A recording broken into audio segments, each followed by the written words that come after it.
This public meeting is being conducted virtually.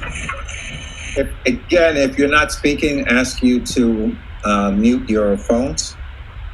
This public meeting is being conducted virtually. The state board members are participating both by audio and video. The public can access this meeting through the town hall streams and the YouTube streaming.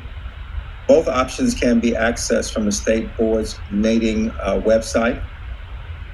The meeting agenda and the materials are also posted there. The archive video will be posted there on that website.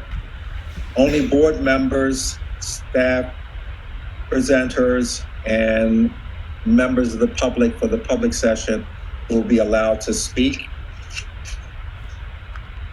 The board members are asked to hold their questions until the end of each presentation. Board members and staff should identify themselves when speaking. Dr. Salmon will respond to the questions, or she may choose to have an appropriate staff member respond. At the end of where we have an action item, I will ask Dr. Simpson to conduct a roll call, and then we'll ask Mr. Schoen to verify that. This morning we have a public comment period. We have 4 members of the public who asked for an opportunity to speak. The comments should be limited to 3 minutes per speaker. Dr. Simpson will be our timekeeper. When the time expires, we allow the speaker to finish the sentence, but you're not allowed to make any additional remarks. The board will listen to the comments, but will not respond or ask questions. We are happy to accept any written comments or statements that you have. We have some of those already, and those will be shared by Dr. Simpson with the members of the board. So this morning, we're happy to have 4 members of the public here to speak to us. The first speaker is Clara Haskell Botstein from the Bard Early Colleges, and she wishes to talk about COMAR 13A.12.01-.07 educator licensure. At this time, we would, whenever you're ready, please feel free to begin your comments. And Mr. Crawford, I've just been informed that Ms. Botstein will not be joining us this morning. Okay. All righty, so we move to our next member of the public. That will be Cheryl Bose from Maryland State Education Association. And she's here to talk about reopening and ARA reopening and pre-K removal. So at this time. Good morning. Good morning, and thank you for having me. Good to see everybody. To the new members, welcome. My name is Cheryl Bose. I'm a 4th and 5th grade teacher in Baltimore County, and I'm serving as the president for the Maryland State Education Association, representing 75,000 educators across Maryland. So a lot to squeeze into 3 minutes. I want to first talk about the reopening. I want to thank our educators, administrators, parents, and students. This is uncharted water as we start the year virtually in all of our districts, and they really have been working all summer to meet the challenges. We've had some stakeholder meetings over the summer, and one of the things that the local superintendents and other stakeholders emphasized was, please do not change the requirements. Tell us what you need now, and we will meet that need by August 14th. So it's very disappointing to hear Dr. Salmon recommend now, once we've already started for many teachers yesterday, to now make a requirement of 3.5 hours on average synchronous learning. Yes, we want our students to be with us, but we have to take into consideration, as you pointed out yesterday, pre-K, CTE. What happens when we only have a 3-day week? Changing this requirement midstream, the public doesn't know you as much as they know the teacher that they report to or the administrator in the building. And so by changing the schedules now for some, it causes some mistrust and saying, you told me one thing and now you're telling me another. Teachers have spent a lot of time setting up their schedules. So I would just ask that if the 3 hours is in regulations, to stick with the 3 hours. Ask people to try to do more, but give them time to adjust the schedules and to at least get started. This is a change in requirement that they have really asked for that to be done earlier. It could have been in the plan requirements and it was not. The other one is certification, that you're going to be looking at regulations today. These are regulations that we've been discussing for probably a year. But again, the Kerwin Commission, AELR, and the stakeholders have asked the state board to not publish these regulations until you have a sit-down conversation with the Professional Standards Board, made up of educators, higher ed representatives, and really the professional board that knows what is needed for certification. So we once again ask you to not publish the regulations, but instead take the time to meet with the Professional Standards Board, and so that the two boards who govern certification can come to mutual agreement and publish regulations that meet what we hope will be coming out in the blueprint for Maryland's future, especially during a time when we are facing teacher shortages and we are not providing enough supports for our conditionally certified teachers. We have to get this right, and we believe that conversation is important. And finally, you're getting a report today with explained data for the pre-K to 2 suspension. It is a disappointing report for us and for me as an educator. We don't want students outside of the school, especially those in our pre-K to 2. But I hope that you today don't make a knee-jerk decision or blame others for this. This is a collective goal that we all need to set to provide more counselors, school psychologists, and social workers for our schools and for our students. I have seen firsthand a child clear an entire room, a 5-year-old. That is a cry for help. That is a cry for, I am going through some type of trauma, but the teacher is still faced with protecting and still educating the other students. So I think we need to look at the number of counselors, psychologists, and social workers so they can work with the families. And we have given a letter to you with outreach to provide implicit bias training. And we continue to provide that training and cultural competency training. We believe that we need to work together to make sure all of our educators take implicit bias training, cultural competency training, so we can eliminate the gap between the number of Black and Brown students who are expelled, suspended, and other students. This is a goal of MSEA to deal with our racial social justice and make sure that we have the training and understanding. So it's a lot, and I'm sorry I talked fast, but trying to get topics covered. I look forward, and I'm always willing to meet with you on any of these issues. Thank you, and have a great meeting. Thank you very much. Appreciate that. Our next speaker is Sarah Brown, and she's going to be talking about ideas for reopening schools safely. Ms. Brown, welcome.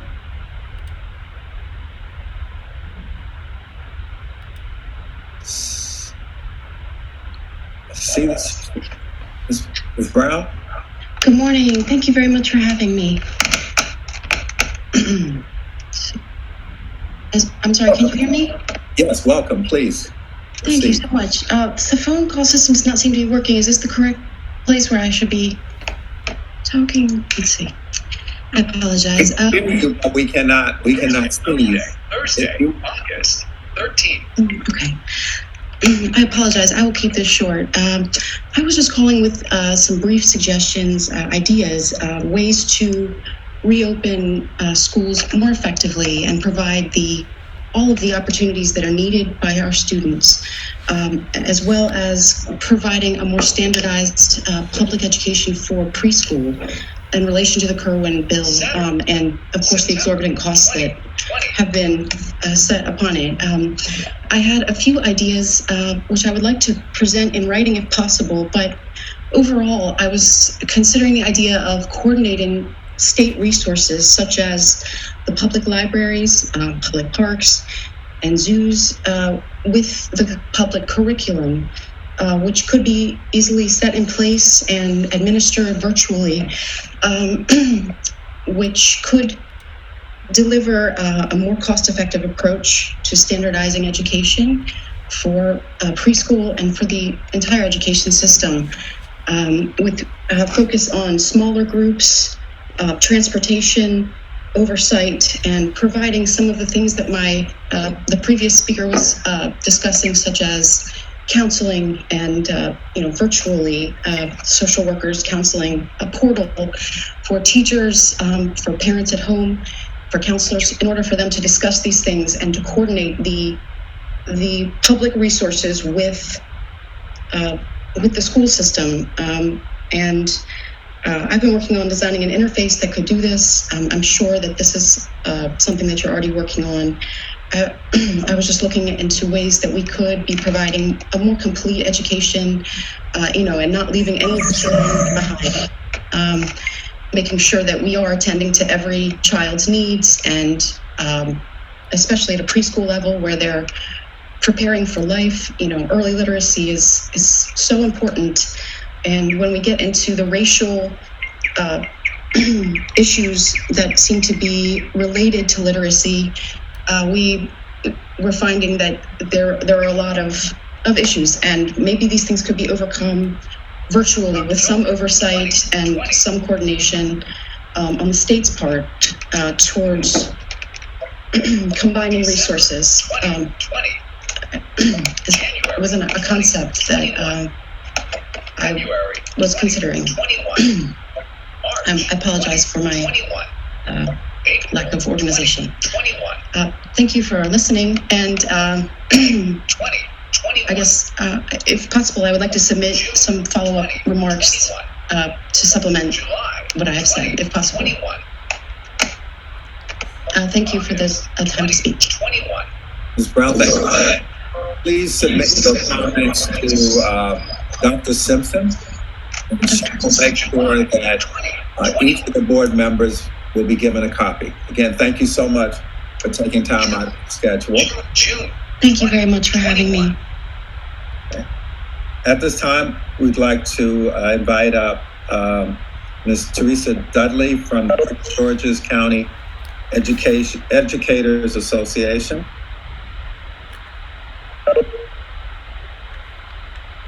You're muted. You're muted. That is my time then. No. Go right ahead, please start. Good morning. Greetings from Prince George's County. My name is Teresa Mitchell Dudley, and before I was president of the Prince George's County Educators Association, I was a middle school, elementary school, and elementary school classroom teacher. I'm very concerned, and first I want to make sure I say greetings to Lori Morrow, who I taught Lori Morrow's son at Benjamin Tasker Middle School, science. I just wanted to come before you today to talk about the amount of turmoil that conditional teachers are in right now. The reality is, as a conditional teacher, if you're hired in August, you have to take all of the coursework that is necessary in a year and a half, because the way that it works out, you get the full year.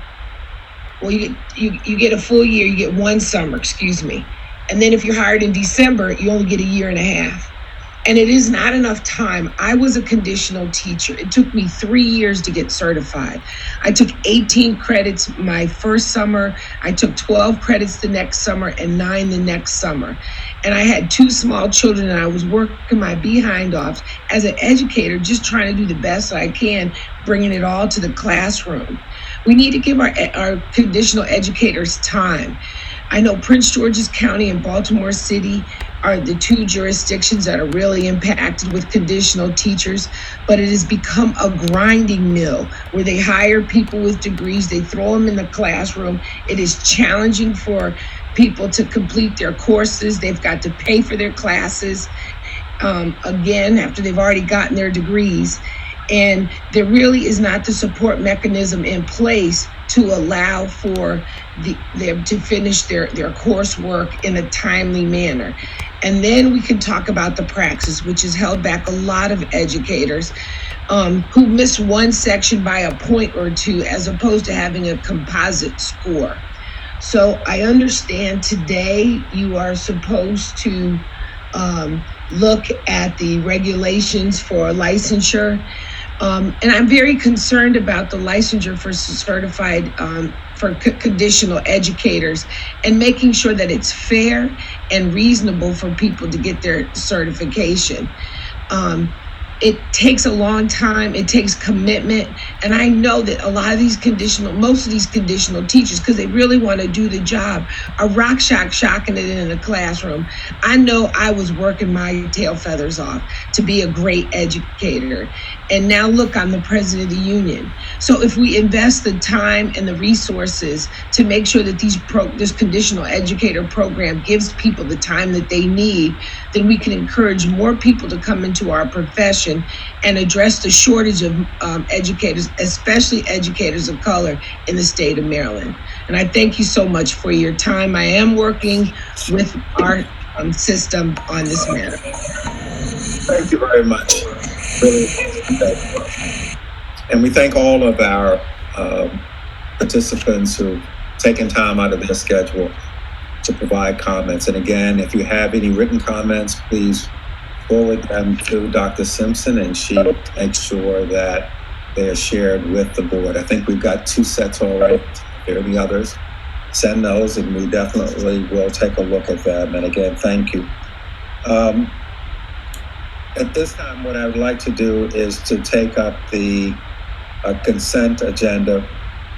And we have 2 items on the consent agenda: the approval of the July 28th meeting minutes and the budget adjustments for July 20th.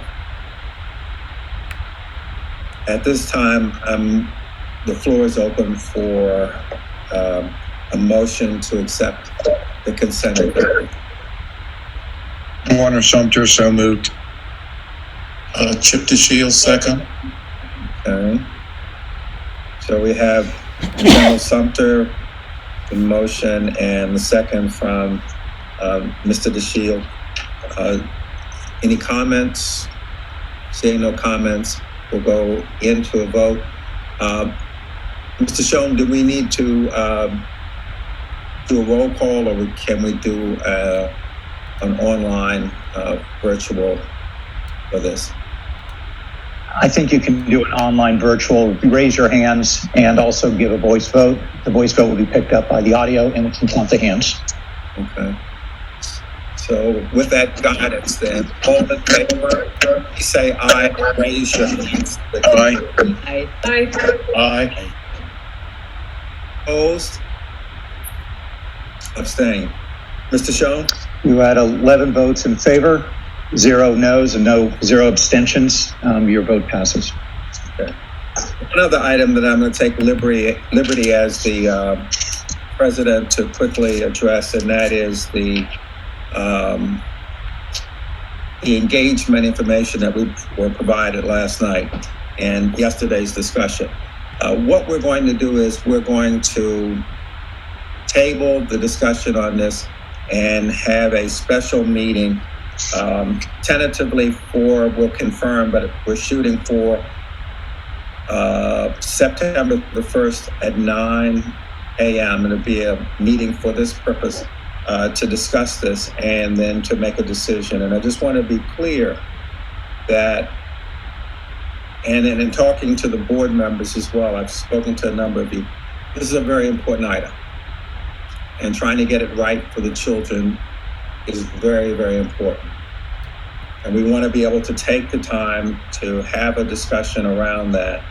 But also, I think this is, in a way, a preview of some of the tougher kinds of decisions that we're going to have to make this year during this environment. Ideally, it would have been great to have all of this had worked out in advance, but having run large programs and run large issues. Sometimes it just doesn't happen that way. So when you find that there is an issue, we need to stop and address the issue, and then not only to address the issue, but to look and to provide a reasonable way forward in terms of how we address this issue, that we would find a reasonable way forward for school systems to be able to make adjustments and be able to do it in a way that benefits the children. We recognize that a lot of hard work has been put in place over the summer, and we don't want to minimize that, but at the same time, when issues arise that require our attention, I think we have to look at them. At the end of the day, we have to do the right thing for the children. And that with that, sometimes it's going to mean that we're going to have to make some adjustments that we didn't otherwise want to do. So Dr. Simpson will be in touch with you, but if you could begin to take a look at your calendars for September the 1st, and it will be exclusively for this topic. We'll have a reasonable period of time for discussion, and then we will have a vote. This will give us a chance to look at the data and to be in a position to, I think, come to a right decision. This is a great board, with great folks.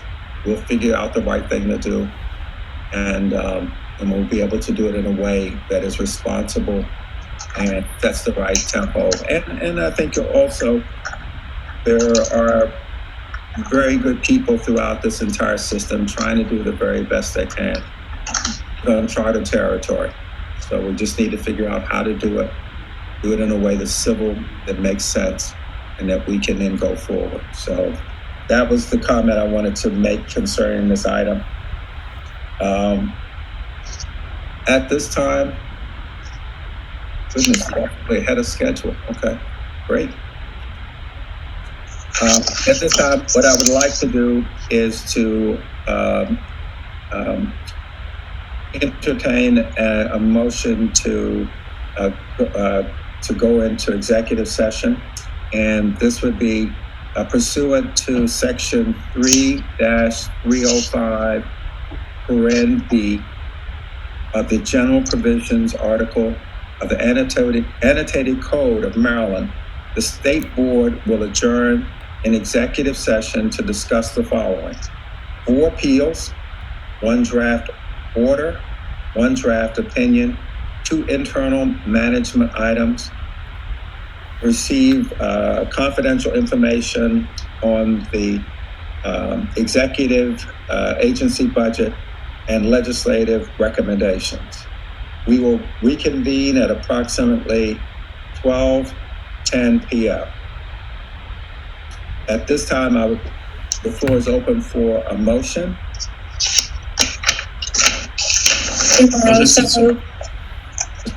Lori, Ms. Moreau have the motion, and who do we have a second? McCarthy, so moved. Dr. McCarthy. So,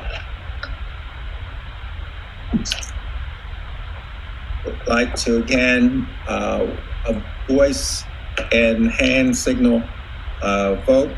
All in favor, please say aye and raise your hand. Aye. Aye. Opposed? Any abstentions? So the motion passed. We'll now reconvene in the executive session. We'll be back at 12:10. Thank you, everyone. Appreciate it.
Good afternoon. We are in the process of reconvening for the afternoon session. Can we take the PowerPoint?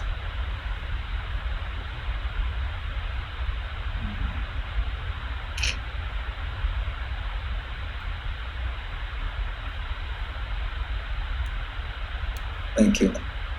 Okay. Good afternoon, everyone. We're reconvening for our afternoon session. This is a public meeting. Again, reminding everyone to mute your device unless you're speaking. This is a public meeting that will be conducted virtually. The state board members are participating today, both audio and video. Public can access this meeting through the live stream audio and YouTube streaming. Both options are available on the state board's webpage. The meeting agenda and the materials are posted there. The archive video will also be posted on the state board's website. Only board members and presenters will be able to speak. I ask the board members to hold their questions until the end of the presentation. Board members and staff should identify themselves when speaking. Dr. Salmon will respond to questions from the board, or she will call upon an appropriate staff member to do so. And where required, Dr. Simpson will take a vote, and Mr. Schoen will ratify that vote. So we are now officially reconvened. And at this time, would like to turn this over to Dr. Salmon. We have Mr. Crawford? Yes, sir. I do not know it does not look like you have a quorum at this moment. You have a few members absent. Okay. We will wait. We'll take the vote. Thank you very much.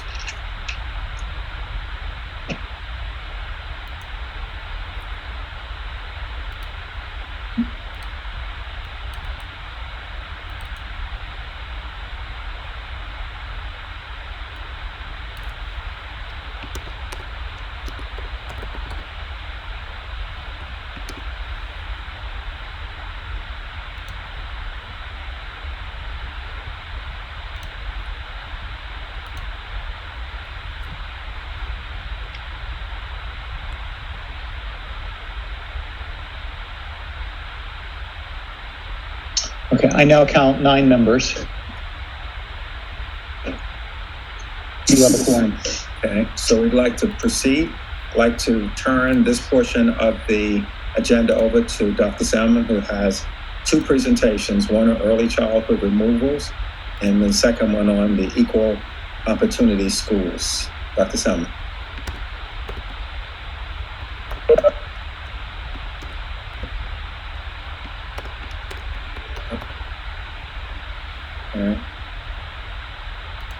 All righty.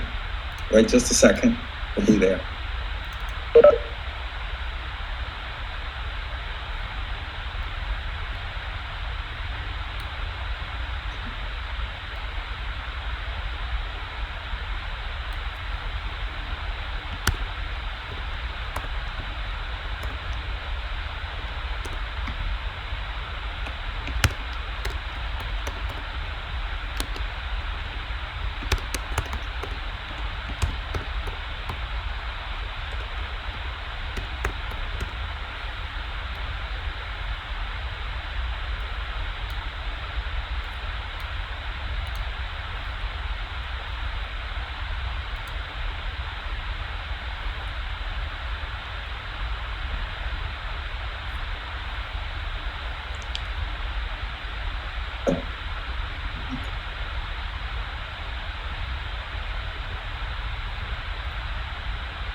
Okay, all right.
Salmon, we're ready when at your Oh, I'm so sorry. I thought you were waiting for people to get on. I apologize. So we are now going to open up with a discussion. And I'm going to ask Dr. Shaw to please come forward. This is the presentation on early grade removals by incident type. And this is a follow-up from a presentation that the board had in June. So Dr. Shaw, would you begin, please? Hi, thank you, Dr. Salmon, to Mr. Crawford and Ms. Halley. Good afternoon to board members. My name is Dara Shaw, and I am the Executive Director in the Office of Research at the Maryland State Board of Education. I'm going to go ahead and share my screen.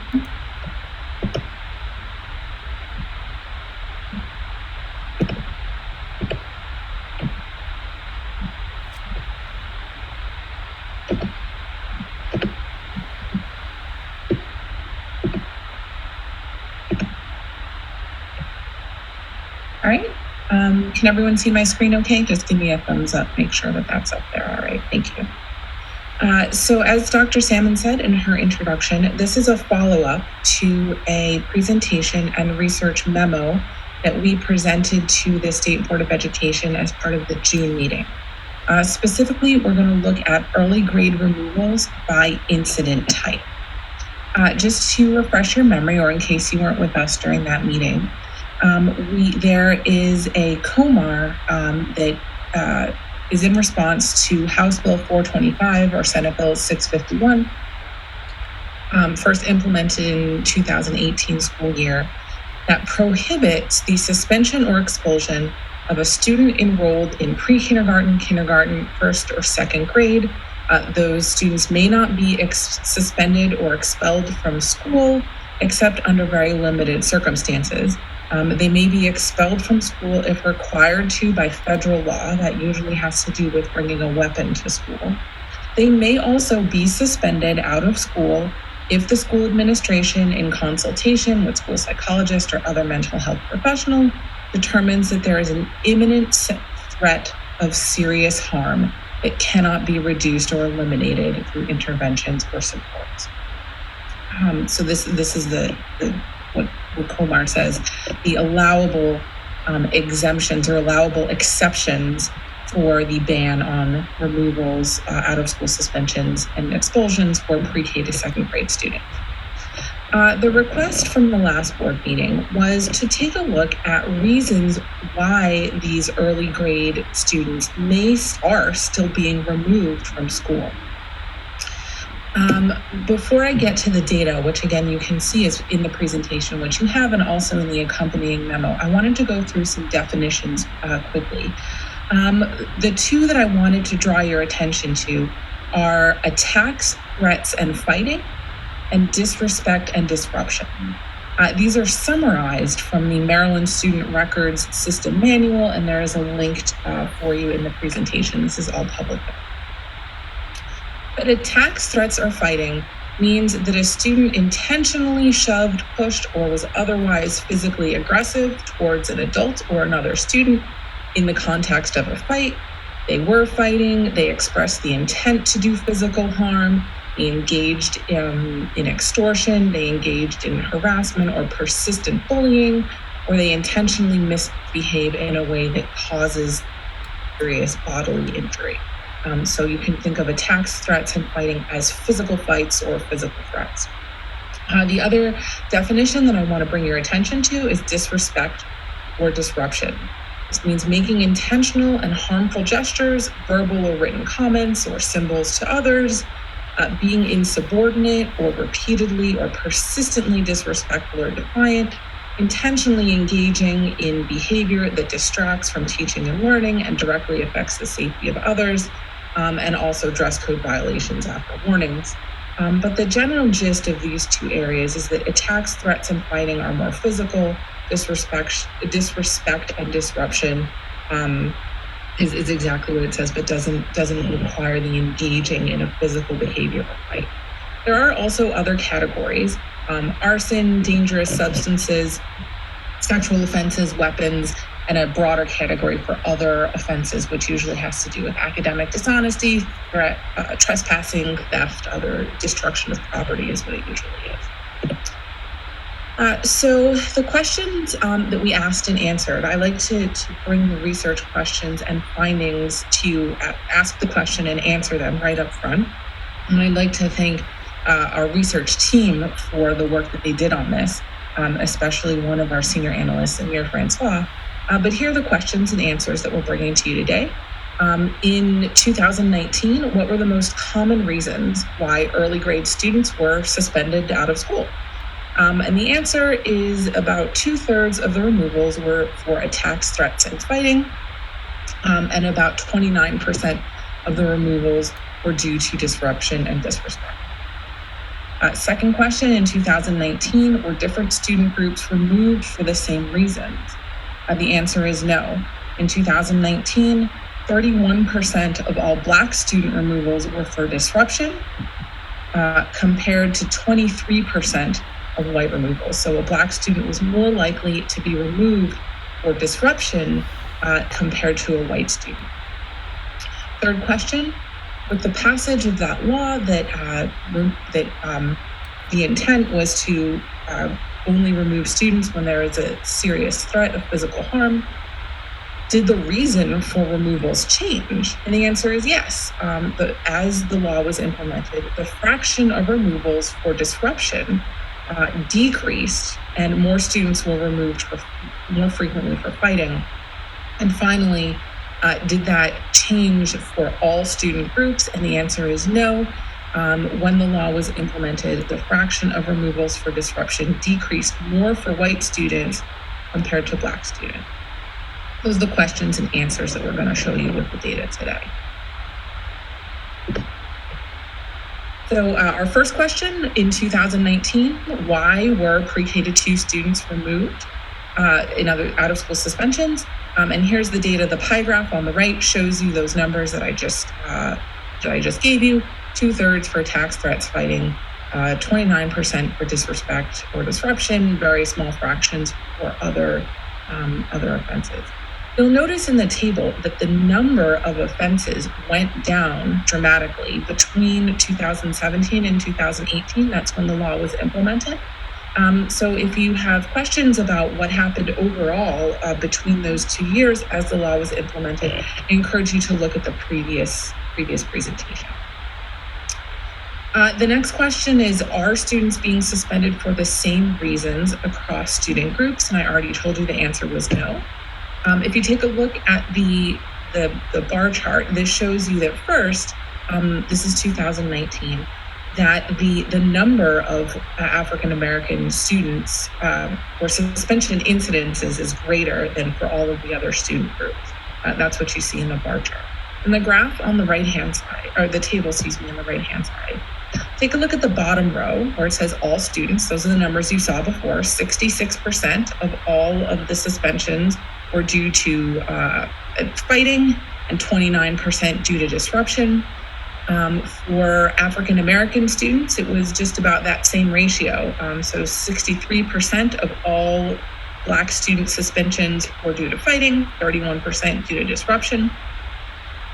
In contrast, 72% of the white suspensions for white students were due to fighting, and only 23% due to disruption. So these ratios, these shares are not the same across student groups.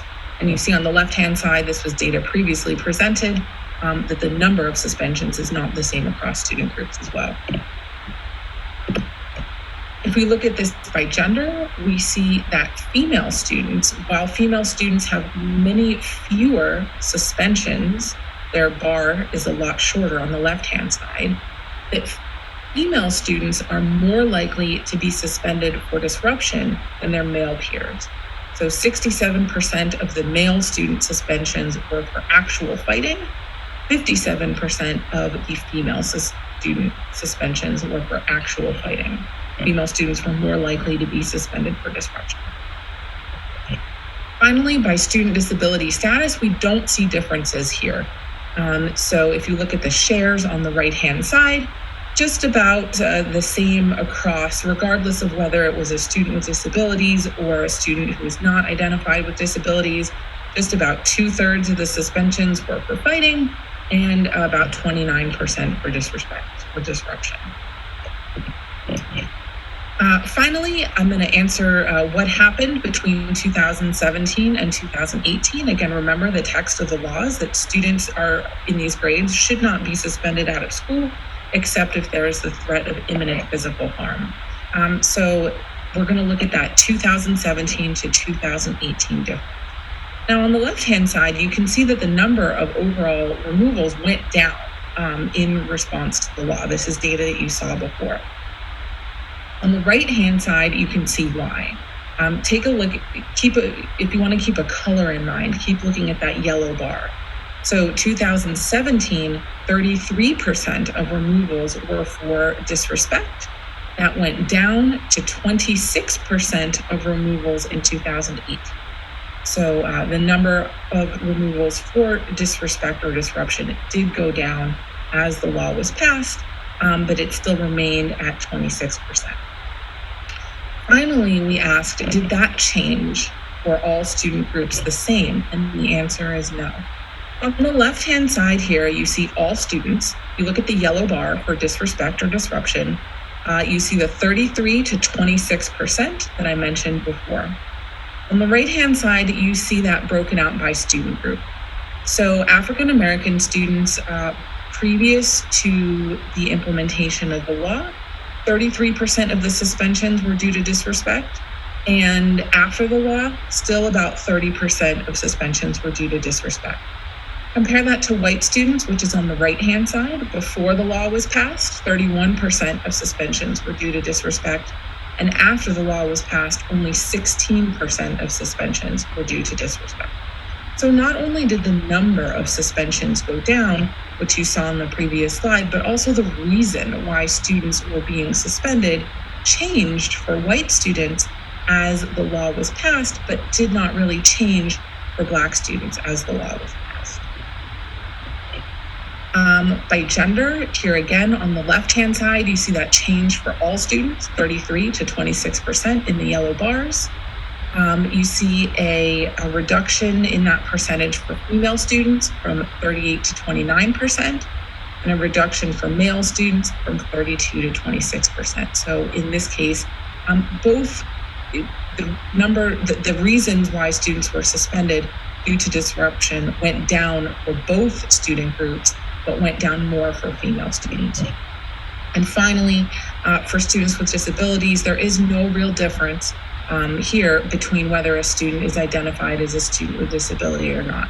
For all students, again, on the left-hand side, the suspensions due to disrespect went down, and they went down similarly regardless of whether a student is identified as a student with disability. So again, there's many more data and graphs that are available to you in the memo that accompanies the presentation, but we wanted to succinctly show you some questions and some answers in the presentation. And with that, I'm happy to answer any questions. Thank you, Dr. Starr. Any questions that we have for Dr. Shaw? Yes, Ms. Morrow. Am I recalling correctly from June that the systems actually have plans in place to address some of these issues about the disproportionality? Or was that a different topic? No, I think that's correct. Mary, are you on? Could you address that question, please?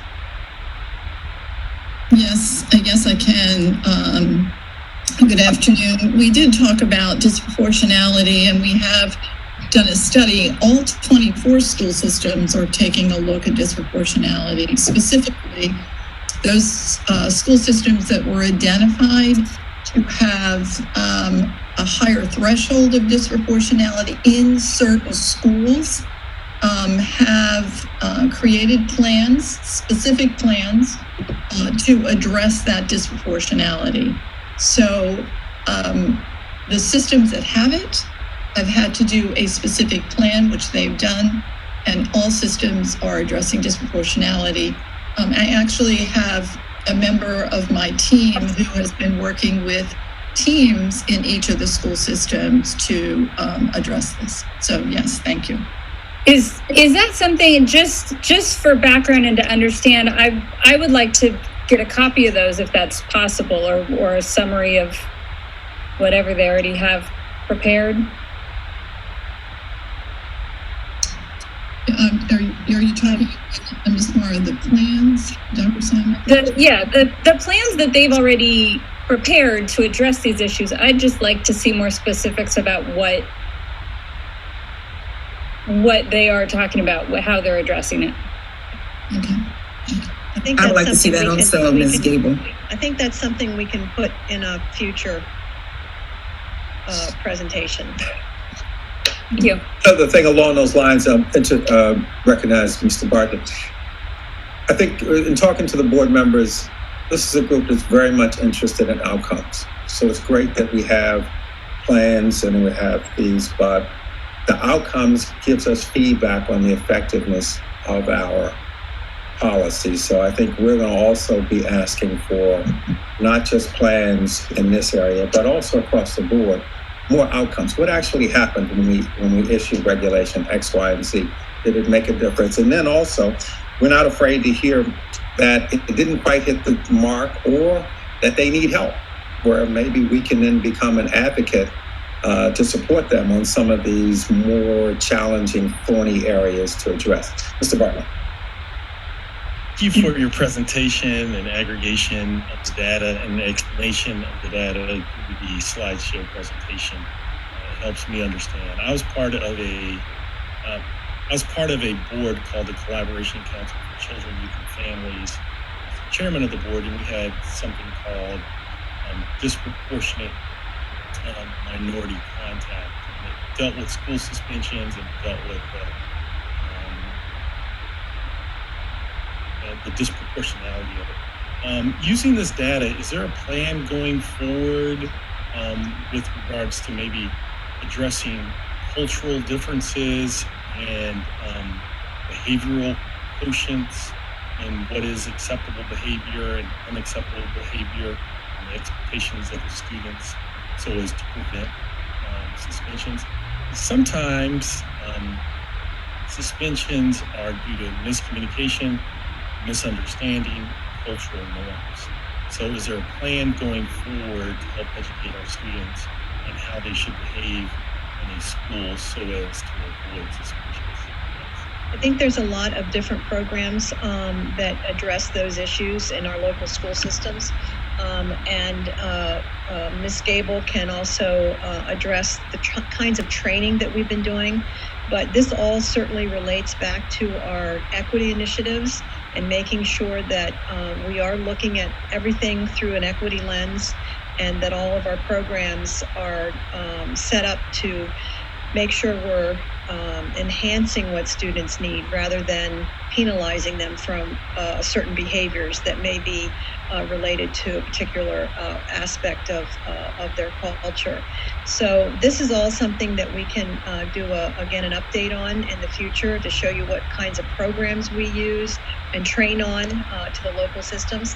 And then each local system, of course, picks what they feel is most appropriate for their particular school or school system.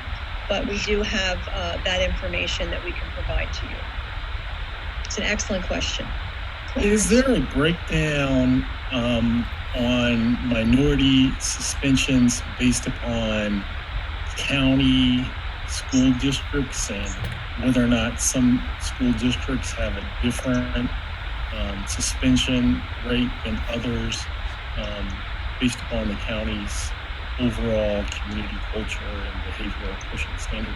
Yes, there's lots and lots of discipline data that we publish related to those particular aspects. And Mary, can you tell us what year we're on in terms of what's been published for suspension? Yes, I can. We just completed the 2019-2020 data, and I will tell you that data is not published because obviously it's August, the school system ends, but that data is collected through our accountability office, and I believe fall, I don't know the exact month, but it's fairly soon that that data will be published. Prior to that, we have, and it is posted on our website, reasons, and just like Mr. Bartley, you said, by school system, by reason, extensive data that is posted, and we have it posted for every year prior to that. So you can track it, you can take a look at the data. So it's all there, and we should have 1920 shortly. What I'm getting at is, so if we look at the suspension data and we look at it in terms of the racial dynamic, is it standard across the board that minority students in every jurisdiction, every county are suspended at the same rate? That's another question. Mary, can you go ahead and answer that? I think I know the answer, but the other thing I want to explain is that the data that we collect is used. President Crawford just talked about outcomes, just like this study showed the outcomes of legislation, whether it was effective or not effective. But our data is used to determine that disproportionality rate for each of the school systems. So depending on their data, that's how we decide if they're disproportionate or not. And I will tell you that many of them are disproportionate in terms of race. So Mary, you can certainly add to that. Yes, I can. I do want to call out that Dr. Salmon, in fact, last year gave specific data to all of the superintendents, not just was it on the website, but she actually gave it to them and talked to them about it. I would say, sir, that yes, the school system, the data overall is disproportionate. There are degrees of disproportionality. So as we said, as we identified, and we've just identified, Mr. Crawford, to your point of creating plans, those plans were created just last year. So hopefully their plans will impact the data for this year more than it has in the past, because they've spent last year really doing a root cause analysis and so on. But to different, Mr. Bartlett, to your question, to different degrees, but I would say that overall, and that's the reason for the discussion, that's the reason for putting this data out there, as to identify what is going on in the different, not only in the school systems, but by school in particular. And just to follow up, I'm sorry, go ahead. The reason why I'm asking is because the solution and the statistics related to the same are not always the same county to county, school district to school district. It's not a monolithic type of problem, because the cultural standard with behavior can differ in Southern Maryland than it does in Western Maryland, and differ in Prince George's County as opposed to Montgomery County. And so we're looking for solutions and comparing the data and offering policy. I think a more specific, localized community approach is better than a monolith. And that's why they each have the chance to do their own plans to address their own data. And I just want to also say to Dr. Green, this is a great study that you can certainly, I'm sure you'll want to share with your task force, and we can provide any additional information that you would like to have going forward. Thank you, Dr. Salmon. I was going to ask if it would be possible if either, I don't know if Dr. Shaw's schedule would allow, or if you could just pass on that PowerPoint to me. I like the way Dr. Shaw does it, though. Yes, I think we can. I think we can make her available to your committee on that. What we have next is Dr. McCarthy, then Dr. Wilcox, and then Mr. Wu. I think my comments are in line with Mr. Bartlett's, and as a diagnostician, when there's behavior, I always want to know what the cause of it, and part of it has to do most likely with cultural responsiveness, but are there other things? Are there things neurobiological to the child? Are there things within the classroom, the teaching methodologies? So there's lots of reasons for behavior, and I don't know that the data we have can attest to that, and I don't know how we would get different buckets of reasons for behavior. So it's just a thought that I'm putting out there. Thank you. Dr. Wilcox? Thank you so much, Dr. Shaw, for that presentation. In the city, there's some really great programs going on, as you guys know, like PAX GBG, Good Behavior Game, Mindfulness. I would love to see the data that you presented stratified by which schools have these programs, because many of them target aggressive, disruptive behavior. So there could be a synergy between the legislation and some of the programs that are going on in the schools, and it would be great to be able to sort that out. Dr. Shaw, can you address that question? Sure. I can address that by potentially Dr. Salmon discussing with you whether we would like something jointly with Baltimore City.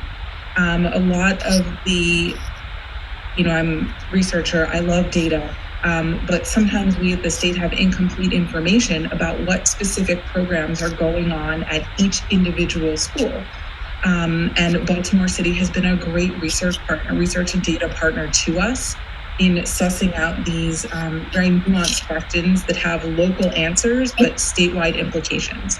And so it could be something that we could explore further with Baltimore City to get some more of that context that we do, and as was previously mentioned, some of that context that we do lack at the state.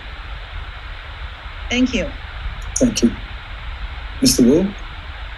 Well, I just wanted to say thank you for the presentation. I know a lot of students are very interested in and passionate about dismantling the school-to-prison pipeline, especially among students so young in K-2.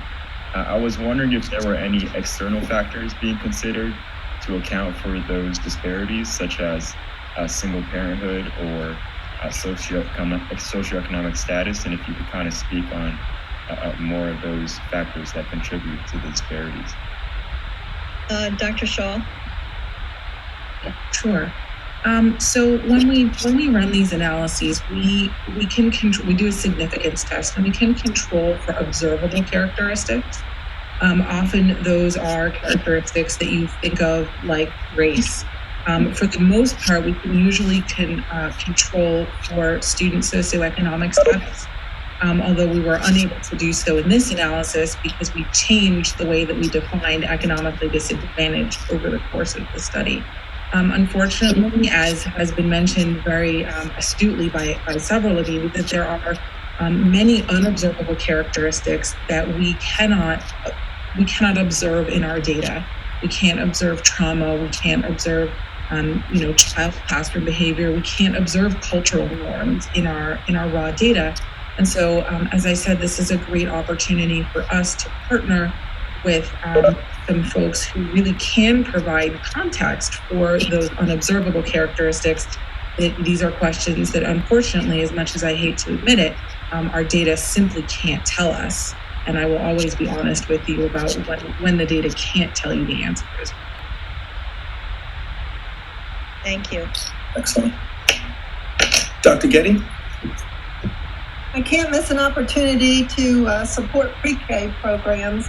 It's a great opportunity to teach and shape the school-appropriate behavior, find out the support that the parents need, screen the children for disabilities, and get some of this misbehavior out of the way before the children start kindergarten. So I think when the school systems commit to the front-end loading of support for the pre-K kids, I bet some of this behavior disappears before they're in a more academic setting. Dr. Green?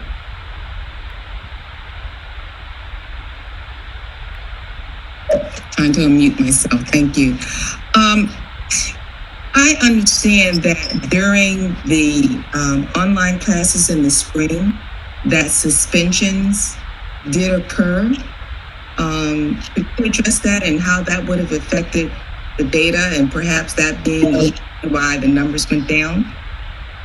Mary, can you address that question? Yes, I do not have specific information on suspensions occurring during that period. I would say that for this 1920 school year, that's the data that we do not have yet that will be collected in the fall and reported.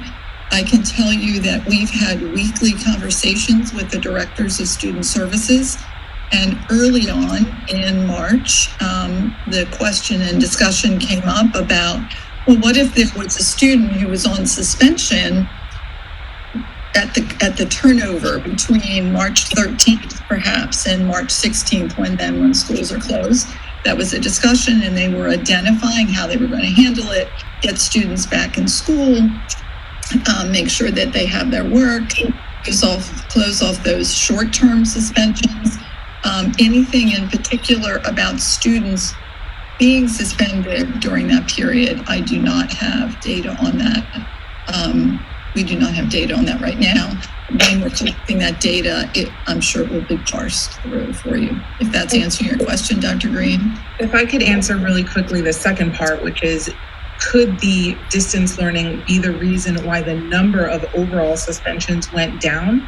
And the answer is this most recent school year was not included in the data analysis. So the data that you saw in those bar graphs where the lines were up here and then they went down after the law was passed, those are for completed in-person school years only. We don't have data for 1920 yet. And so it was looking at only those complete school years and not this external distance learning. That was not the reason that you saw the numbers go down. But at the same time, do suspensions occur?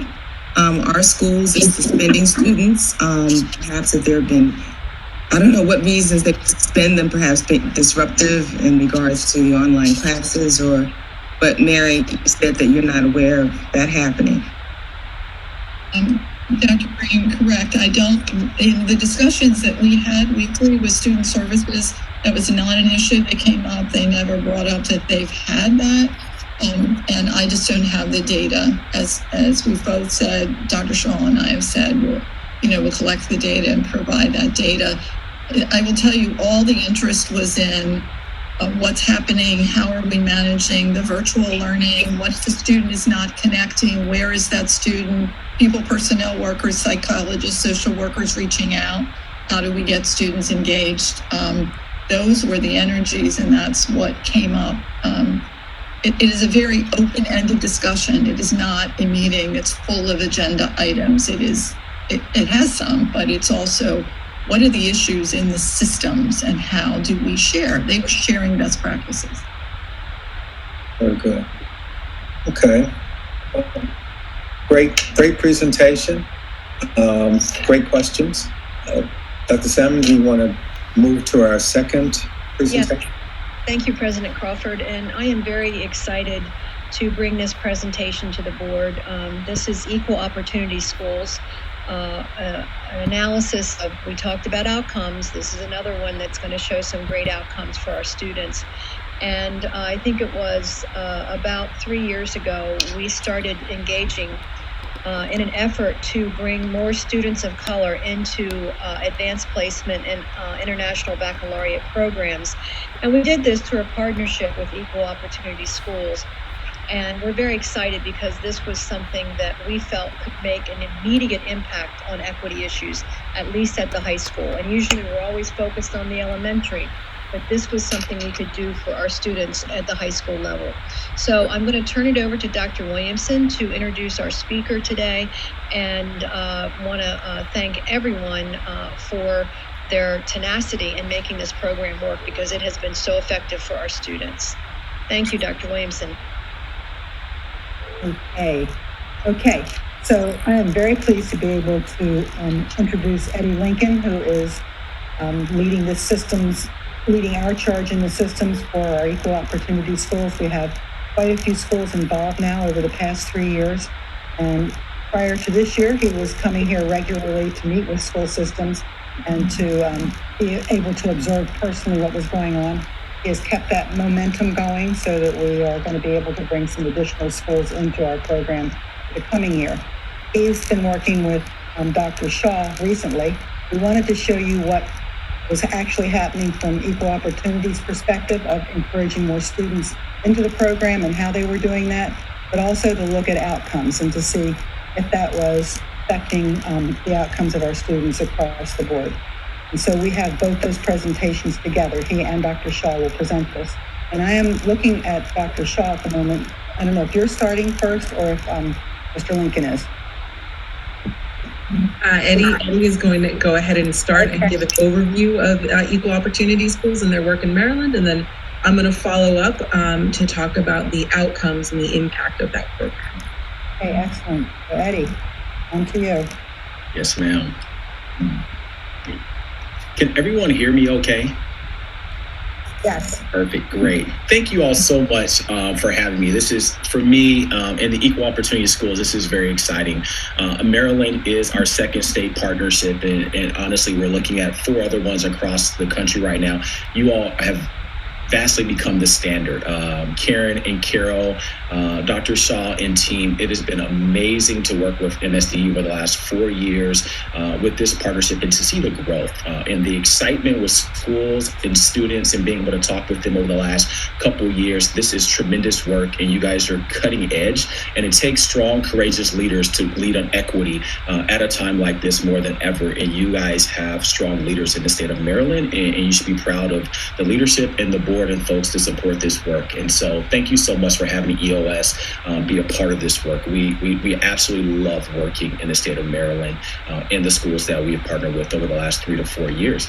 I'm not going to take too much time, and I'm usually viewed as the long-winded one on the EOS team. And so I was told by Dr. Shaw that I have 7 to 10 minutes. I'm going to make sure I stay within that time period today. But we really wanted to talk to you about the supports that we give the schools and the overall student experience in the partnership. And so I wanted to dive into that just a little bit today and give kind of an overview. I know you've heard a lot about EOS, our mission, so on and so forth, but I want to give just a quick overview of how we go about our work.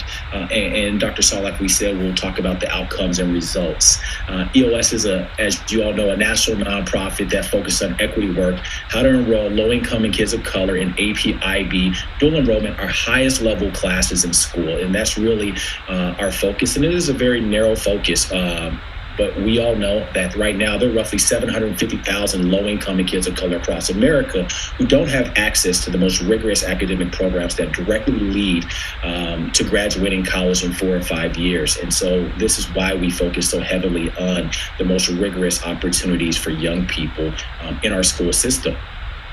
What we have learned over the last 10 years in our existence as an organization, students of color and low-income students are under-identified, not under-prepared. Our data, all the evidence tells us we're just missing, and these students are invisible within our current system. Some of our data and results will show, we do a lot of comparison data of with our low-income kids of color versus our more affluent students who really flock to the AP classes, how many times our underrepresented students, our low-income Black and brown kids, are performing at the same rate or higher rates in some of our general core classes than many of the students who are already participating in those classes, which is very amazing. But for one reason or another, we're locking them out on classes that really are going to prepare them for their college and life overall. When we also enroll in advanced courses using EOS methodology, Dr. Shaw is going to show a lot of the results in data. We're seeing great results and similar results or even higher results, as I just stated, amongst the young people that we identified. I would be very clear. We're not saying every kid in low-income and kid of color is ready for an AP class today. That is not our belief as an organization. But we do believe by the time they graduate high school, they should have the opportunity to take at least one college level course before they graduate to show them what it's going to take to be successful college students. Too often I worked at Seattle University in admissions at one point in time after law school. And one of the things we always saw were incoming freshmen, low-income kids of color who were not prepared for college because they had not taken a college level course in high school. And so they were really set back on the levels of rigor what was taking place in the college level. So this is also why it's very important for us to make sure those young people experience that high level course before they leave our high schools. And through our work is really unlocking the policies and practices and mindset changes within your district. One of the things that we do very well and pretty early on is understanding what some of the policies are taking place within the district. One, to enhance the opportunity, but more so, what are the negative ones that take away or put hurdles that prevent young people from receiving high-level opportunities, young people as low-income and kids of color? What are the practices and hurdles taking place in the school building? And let alone what mindset shift that may need to take place to create a sense of what's possible for all students. I want to be very clear. The work that we do is not a kid issue. It's really an adult issue that we're focusing on in our transformational change that we do within schools. As we talk about, and I'm sorry if I'm speaking fast, I have about 17 slides, and I want to make sure you guys have time for questions at the end. But as we talk about scale and how we go about our work in a very high level, we always talk about the urgency of now. We have what we see is closing an equity gap. At the beginning of a partnership, we will give schools what we call an opportunities chart that looks at the demographics in their 11th and 12th grade and with the population who are participating in AP versus the population that are not, and doing a comparison of those benchmark students, typically your high-income white and Asian students versus your other students, to really understand what that gap is. Our goal is to close that gap within that 9-month period, the urgency of now. In putting students in classes that are high level, high quality, rich learning environments where they have a sense of belonging. When we talk about a sense of belonging, why that's so important now in education more than ever, where me, Eddie Lincoln, African-American inner city kid from South Seattle, when I entered my college class as a freshman, I took a chemistry class. I was the only Black kid in that class. And every time I raised my hand, I thought I carried the weight of 12 million African Americans. And I thought about all these other things other than learning in the classroom. And so one of the things we really do with schools is how do we create a rich learning environment where young people feel like they belong in those classrooms? And then transforming that adult mindset, as we talked about before, growth mindset. Sometimes our staff members have fixed mindsets. How do we work with them over time to create a sense of what's possible for all students, and at the same time changing their beliefs and also their biases at different points in time for the young people entering those classrooms, ultimately leading to a systemic change, culture change that we see in the school buildings is ultimately our goal. Thinking about EOS, and you want to sum up in really 3 bullet points what we do, and we do very, very well, is high-level analytical data, providing that to the schools. We always talk about we give actionable data. You should never receive a report from EOS that the school leadership cannot pick up, decipher, work with our team, and to create a plan to attack that specific issue in that school. We'll talk a little bit more about some of the reports that we provide schools. The second thing that we do is really highlighting the student voice and student experience. And the third thing is coaching and consulting. We assign what we call a partnership director. This is an EOS staff member who works on a bi-weekly basis with the school leadership team on different aspects of this partnership. One, it may be bringing best practice. Us being a national organization, we take best practices from schools all across the country and bring them to the specific districts that we're working with. They also have expertise in coaching, consulting around race, bias, and things of that nature to really help building leadership to navigate some of those obstacles and conversations that necessarily take place when you're doing this type of work. These folks are former teachers, educators, principals, a couple of former superintendents, and so they come from an educational background. As Carol was talking about, we've had tremendous success as gaining traction with new schools. And I would love to take a lot of credit, since my job is recruiting new schools to the partnership. I think at the heart of why Maryland's been so successful is Carol and Karen and the superintendents that we currently work with have really done a good job promoting this work to their peers. It's really been word of mouth, and being successful at each high school has allowed us to grow in specific districts as well as in different regions of the state. And it's because of the success that each of the schools have had. You'll see right now 44 schools, if we're looking at the bottom right corner, 44 current schools are continuing for this current year. And Baltimore County and Howard County are bringing on additional schools. I am extremely proud. Carol knows how hard we have worked to bring both of those districts on. This year there'll be pilot schools with the hope of expanding next year, but they have had some strong leadership who've really doubled down why this is important now more than ever for us, the identification factors that we use to help them and young people in their school buildings. Just in a nutshell, I wanted to give you a very high-level overview of our programmatic model. We call it the A3 Action for Equity model. It's really a four-stage model, yet we really break it down from 1 year to the next. And so the first year that we do with a school is called Access for Opportunity. And this is where we identify, we enroll, and we support students and create intervention support. So how it starts, we will do a comprehensive survey. Roughly 90% of the staff and students will take the survey. We'll focus on different themes around how students view themselves, how they view themselves in the future, what type of classes, what are their career trajectory, what are some of their personal hurdles that they have, why they don't push themselves sometimes more academically, really understanding the mindset of each individual child. After we close out the surveys, and we do these surveys for students and staff, we provide what we call the Equity Pathways Report. It's a 3D overview of the school culture in a nutshell. In this 13-page document, we'll look at aspirations. We'll look at what classes that students versus staff are saying are challenging, let alone with the different demographic groups. What are the barriers that are preventing young people from pushing themselves?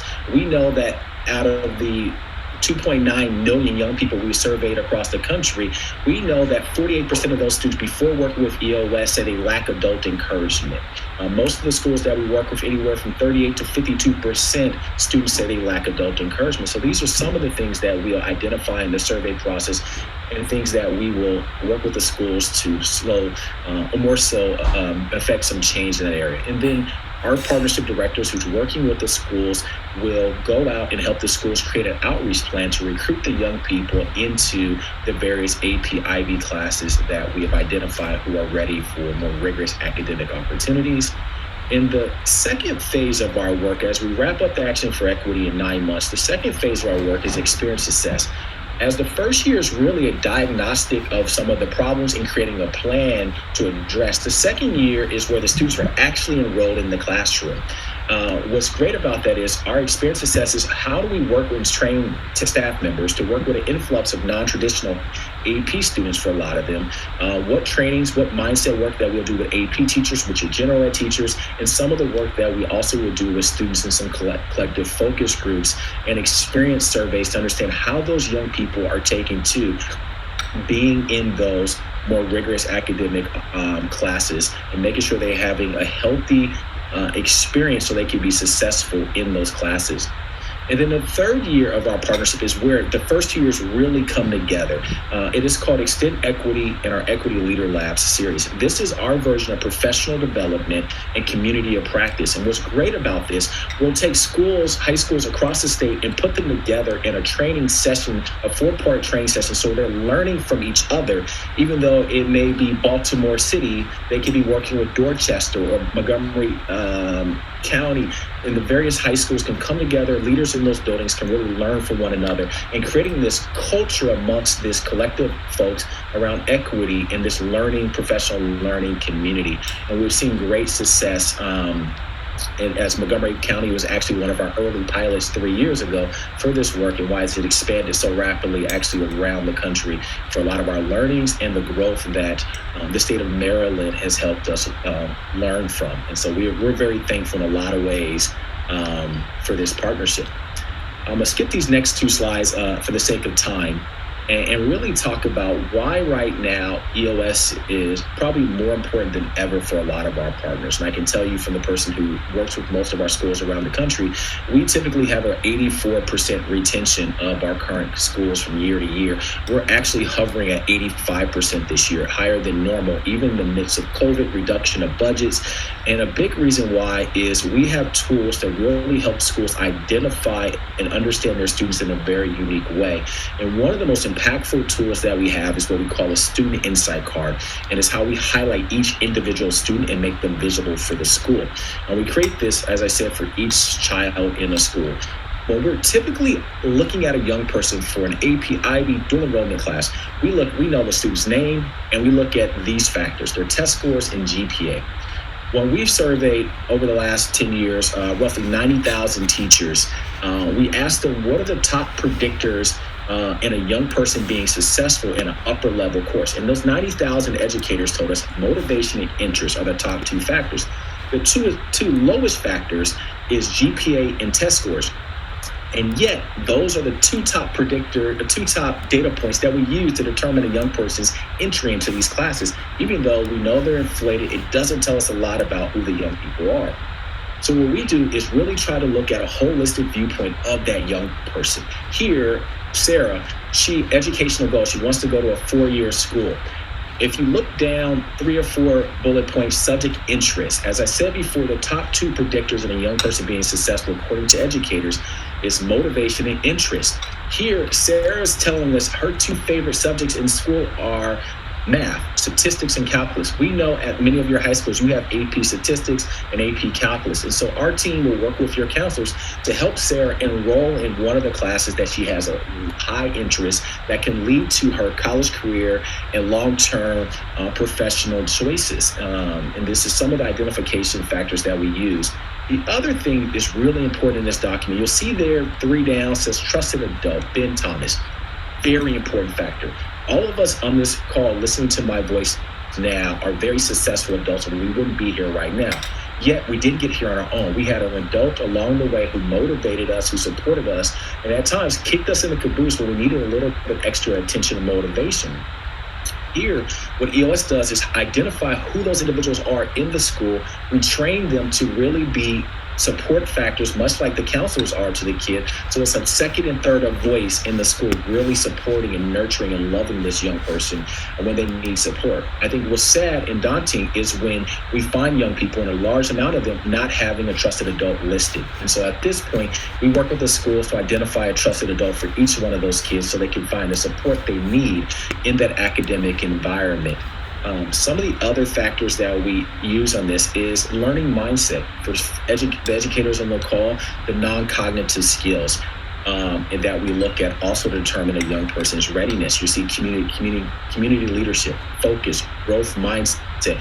We look at academic self, academic strategies. We've worked this out with Carol Dweck department at Stanford is where we developed a lot of the survey questions that leads to some of these various results. The other thing we look at, and very heavily, and these are really important for the counselors and your AP teachers, is what are the barriers stopping young people from pushing themselves, excelling in a lot of academic environments? And it's really good for us as we sit down and talk with our students to understand where some of those hurdles are. And so we can have real informed conversations with them. And here, you're seeing that Sarah has a general knowledge barrier. We know 38% of low-income and kids of color in public schools across the country lack information about the benefits or even how to enroll in our upper level courses.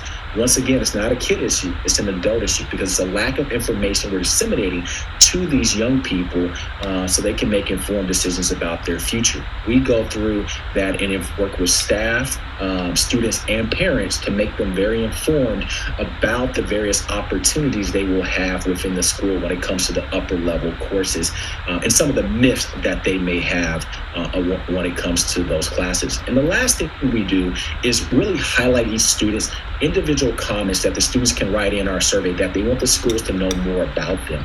Is an additional resource. Each of the students write in roughly 3 responses, different questions that we ask them about their experience or what they're dealing with personally, so the schools can have better and greater insight about each individual child. As I wrap up, all the data points, and many that I haven't had a chance to discuss today, are in what we call the EOS Client Portal. It's a database that we keep the student insight cards, all the files that schools have access to on a pretty regular basis. Here, this is looking at the trusted adult list. At the school. So this allows us to look at how many staff members in the school have had students list them as a trusted adult. Sometimes you may see 80 students listing a Dr. Shaw as a trusted adult, and you may find 1 student who lists me as a trusted adult. And so what we do is we go through a series of trainings to help staff members have a better relationship and camaraderie amongst the students within the school. As we all know, if the students don't trust you, they don't respect you, they won't listen to you, you can't discipline them, and you can't teach them. And so we really work on building rapport amongst the students and staff in the buildings. And at the heart of that is the student insight card and some of these various data points here for staff members who are lacking relationships with a lot of our young people in the classroom. As I wrap up, and I think my computer may have froze. Hello?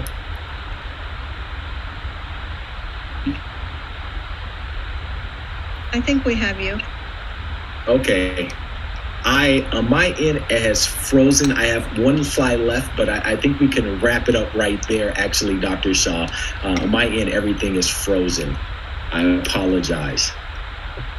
If you guys can hear me, do you have any questions?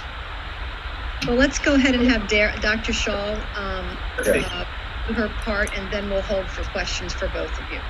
Okay, So, I'm gonna Dr. log Shaw? out and log back in, so I can Thank you, hear and Mr. see Lincoln.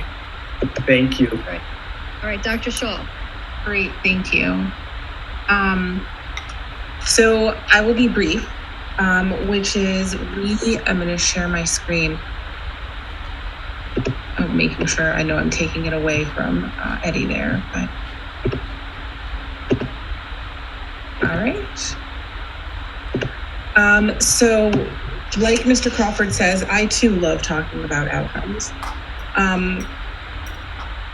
And so we wanted to test EOS's theory of action. Now, Eddie told you about a lot of things that EOS does, but I want to bring your attention to 2 things that he said in the very beginning, which is that EOS's goal is to look for students who are under-identified but not under-prepared, and that when those students are enrolled in AP classes and advanced classes, they succeed at similar levels. So we said, well, is that true? Does EOS identify students who are underrepresented but academically prepared? I like to give you questions and answers. So the answer to that first question is yes. Second question, are students succeeding at similar levels once they are enrolled in those advanced AP classes? And the answer is yes. So there's your questions, and there are your answers. Again, if you'd like to see all the statistics behind this, I encourage you to look at the brief that accompanies the presentation. And again, many thanks to my team, in this case, and senior analyst Matt Duque, who conducted the bulk of these analyses. So I wanted to tell you what cohorts we're looking at real quick, because as Eddie mentioned, the first year of program participation is used for school-wide planning and identification of potential students. So in that first cohort of schools that began with EOS in 2016-17, the first year that we can observe outcomes, did students enroll in AP classes and did they pass those tests? The first year that we observe outcomes is the next school year. So I'm going to be showing you results from the first 2 cohorts of schools where we have outcomes. College Board has not given us the 1920 data yet, and so we didn't include the second 2 cohorts 3 and 4. So I want to draw your attention to the graph on the right-hand side, which is the participation rate of underrepresented students in AP courses. The blue line and the green line are the EOS cohorts. And as you can see, the diamond is the startup year. And after the startup year, did participation in AP courses of underrepresented students go up? And the answer is yes. Both the blue line and the green line, both the blue line and the red line went up. I want you to compare that to the green line, because maybe participation in AP courses went up across the entire state. And it's not because of EOS, it's because of something else. So we created a sample of similar schools that were not EOS partners. They were like the EOS partners in terms of student demographics, in terms of size, but they did not participate in EOS. So if you look and you see the blue line, participation rate for the first cohort goes up. The red line, participation rate for the second cohort went up, versus the green line, which is those non-EOS schools, the green line stayed flat. So we can attribute the difference in participation rate, that increase in participation for underrepresented students, we can attribute that to EOS. It's not just something that happened everywhere. So question number 1, participation rate went up. Question number 2, how did that impact performance? I want to draw your attention to the right-hand side, the graph on the right, which is the average AP exam score for underrepresented students. If you think that the blue line, the red line, and the green line look virtually the same, that's because they do. Again, that second question was, what happens to underrepresented students once they are enrolled in AP courses?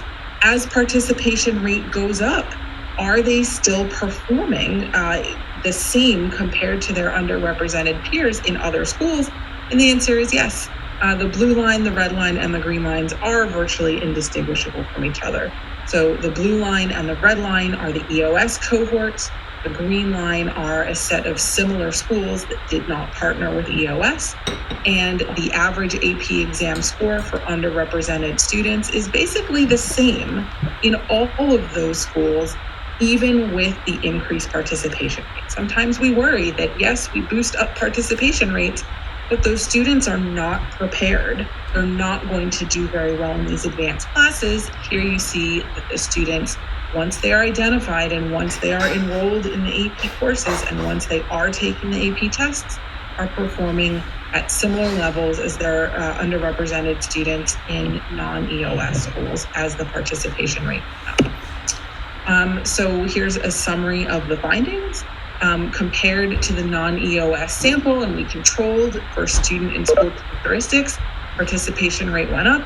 Average exam performance is the same even with the greater participation. I'm going to stop sharing my screen now. So now we'll entertain any questions from the board for either Dr. Shaw or Mr. Lincoln. Ms. McCusker and Mr. Bartley. Thank you, Mr. Lincoln. I really enjoyed your presentation. It was thorough, lots of wonderful information.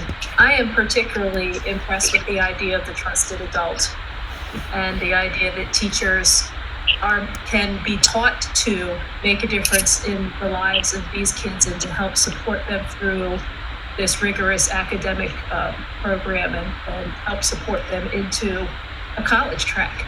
And I just wanted to express my appreciation for that particular component because I think it's very powerful.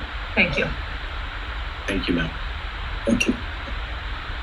Mr. Bartley, you next. Yes.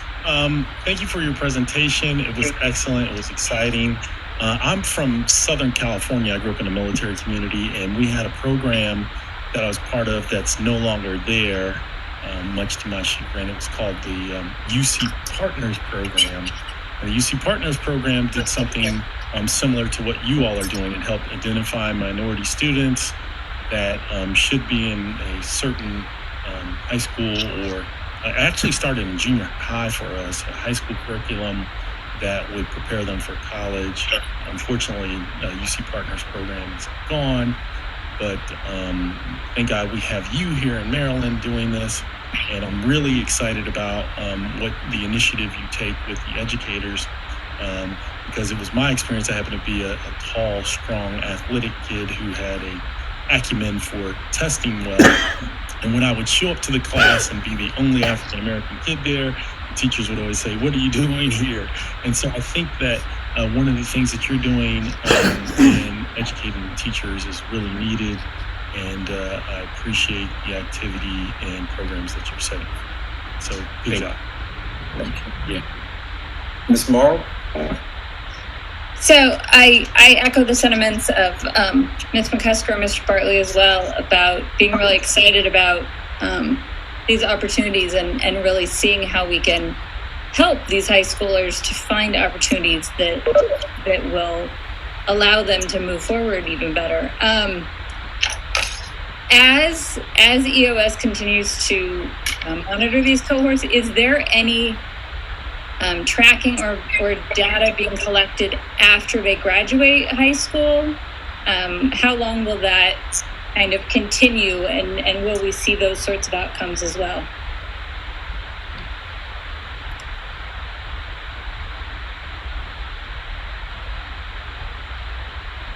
You're muted.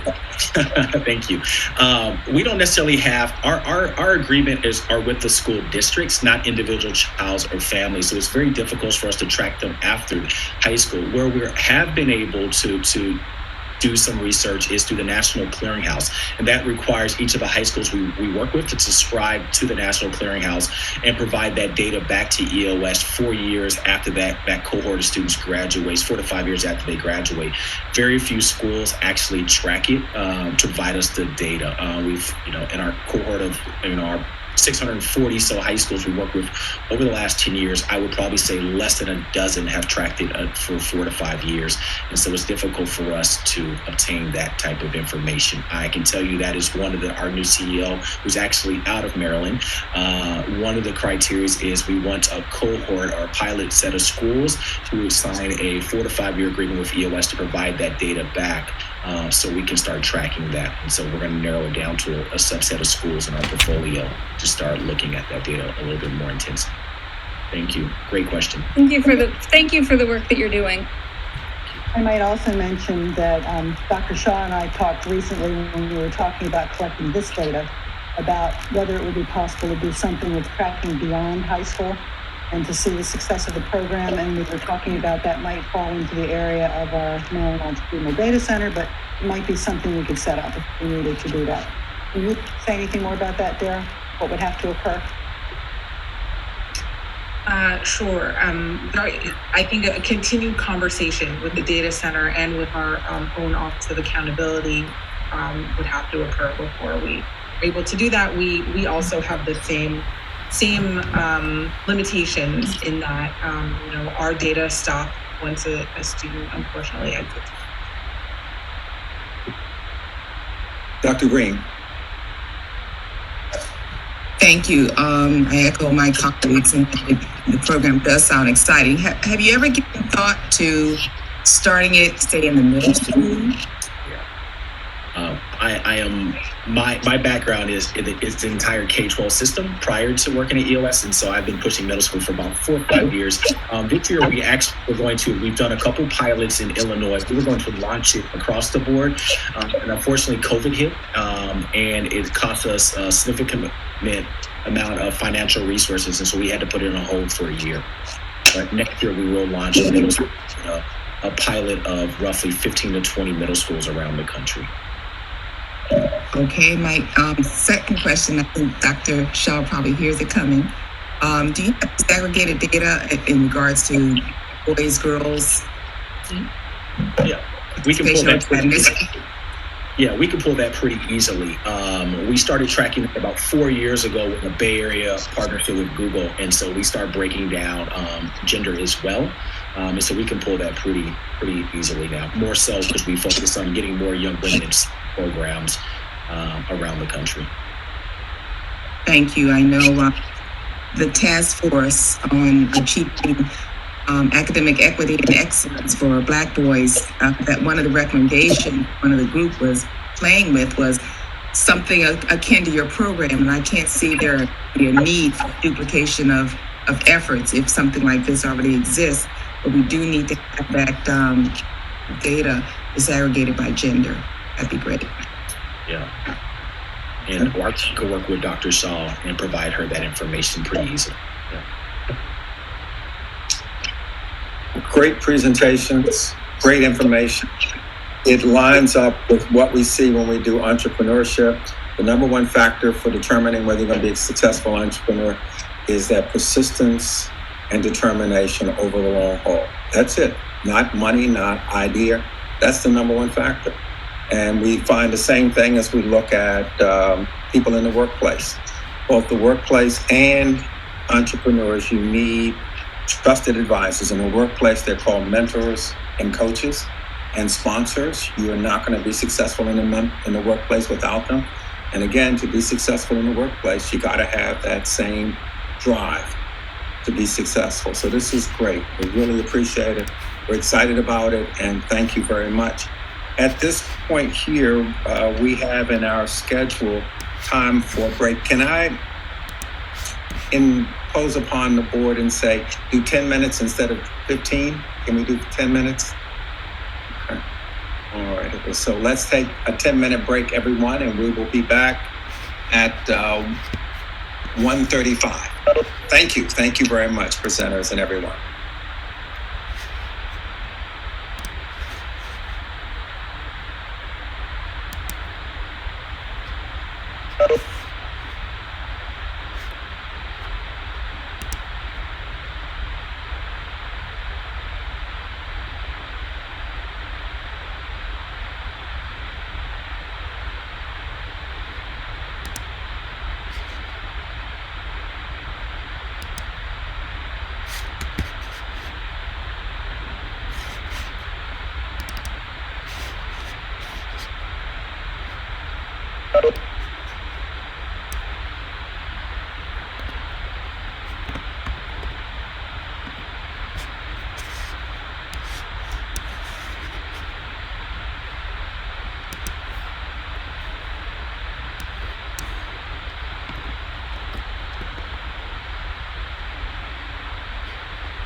Okay, we're at 1:35. We'll be assembling.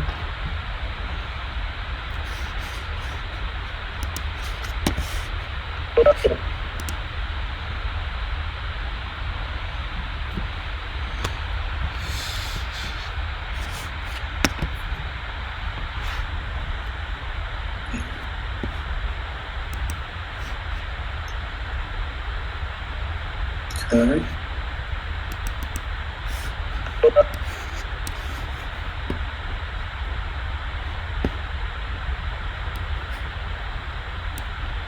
Alrighty, so we're reassembling and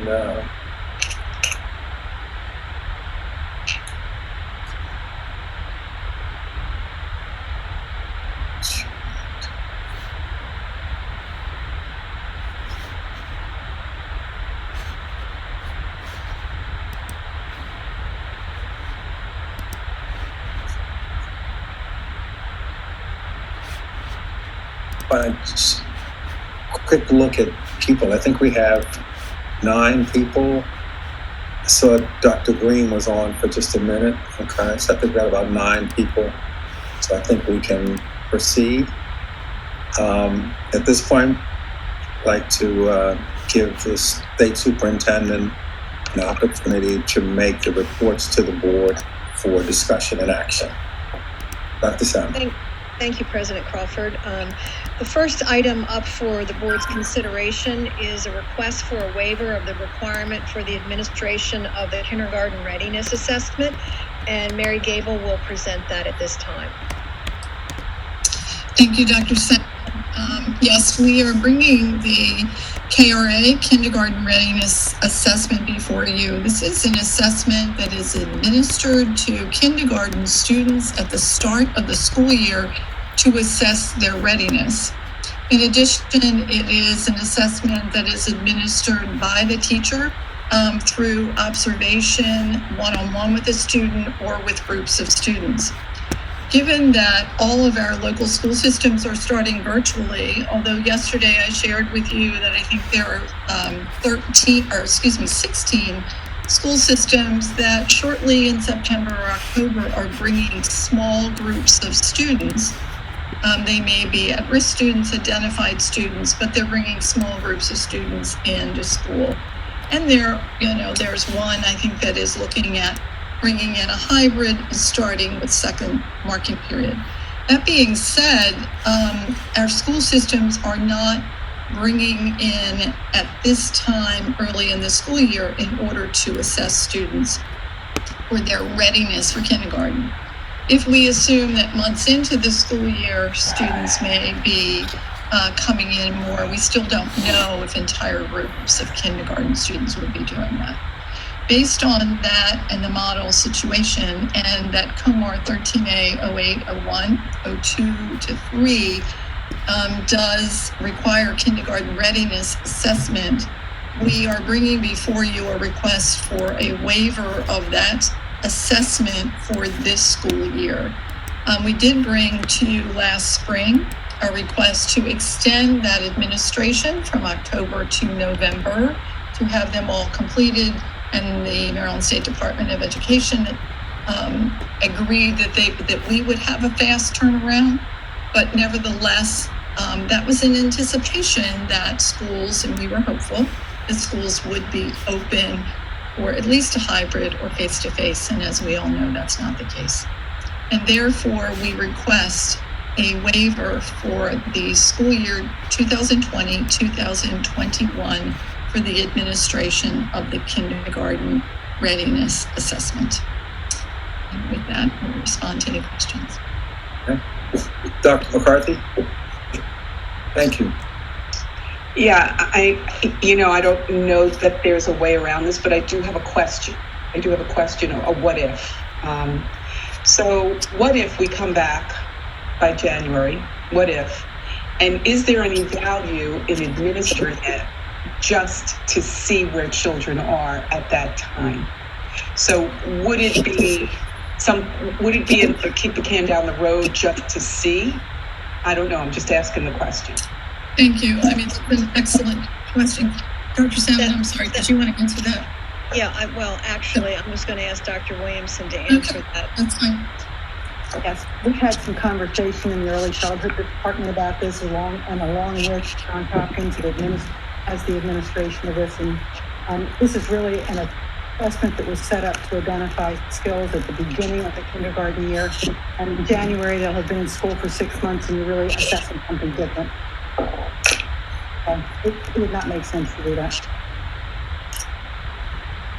Yes, Dr. McCarthy. I understand, and I understand the purpose. I was just wondering if it could be, if it's a moot point, or it would be helpful to see the impact of some remote learning programs for kids as they go through these months, just to see, so we know what we have to do to back up to intensify. So that I would just looking at a diagnostic perspective for ongoing education. But I understand why it was developed and when it's supposed to be given. So it was just the thought, that's all.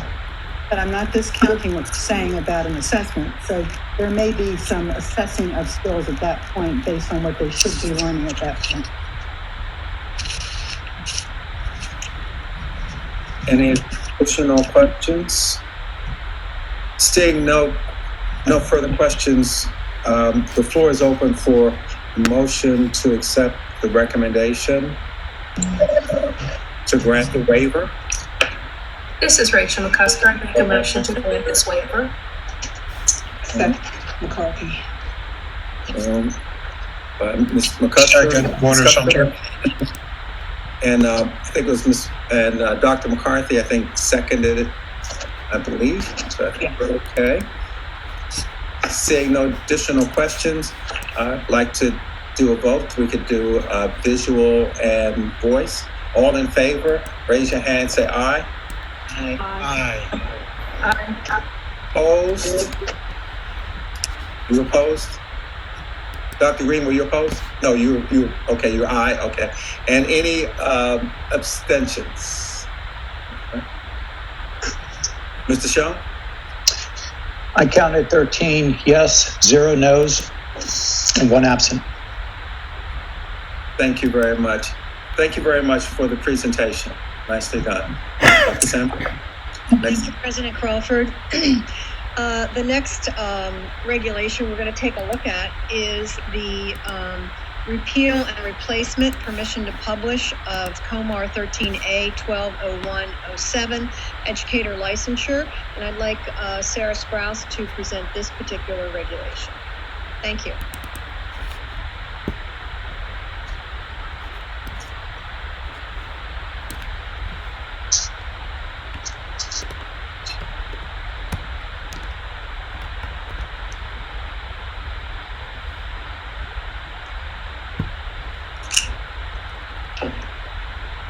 Sarah, are you on?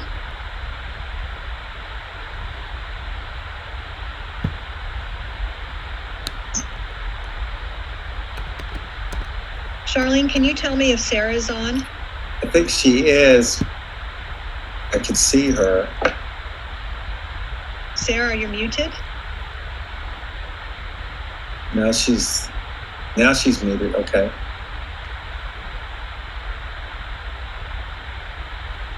Seems to be involved. I did just text her to see if she'll respond to me. I'll let you know. We can see her.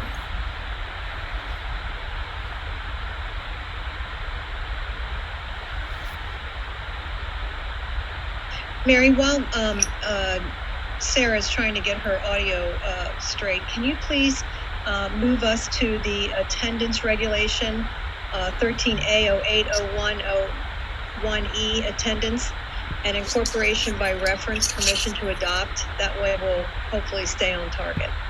Certainly. I'm happy to do that. And Sarah did say I'm on, but people can't hear me. So I'm sure she will be working on it.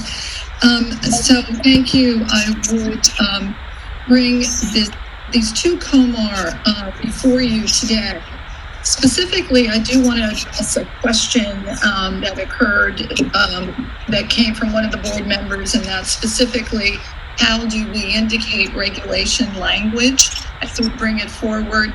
And we have tried to make that clear as we bring a regulation forward. If it's red and in brackets, that means the language is the old language, which we are getting rid of or requesting, and highlighted in yellow is the new language. And so that's a kind of a protocol that we're trying to do. We have this Maryland Student Record System Manual, which describes, it's very in-depth, as you saw in the manual that we provided to you. It provides information and instructions for local school systems on the maintenance of student information. It is concise and comprehensive maintenance of student records in public schools in the state of Maryland.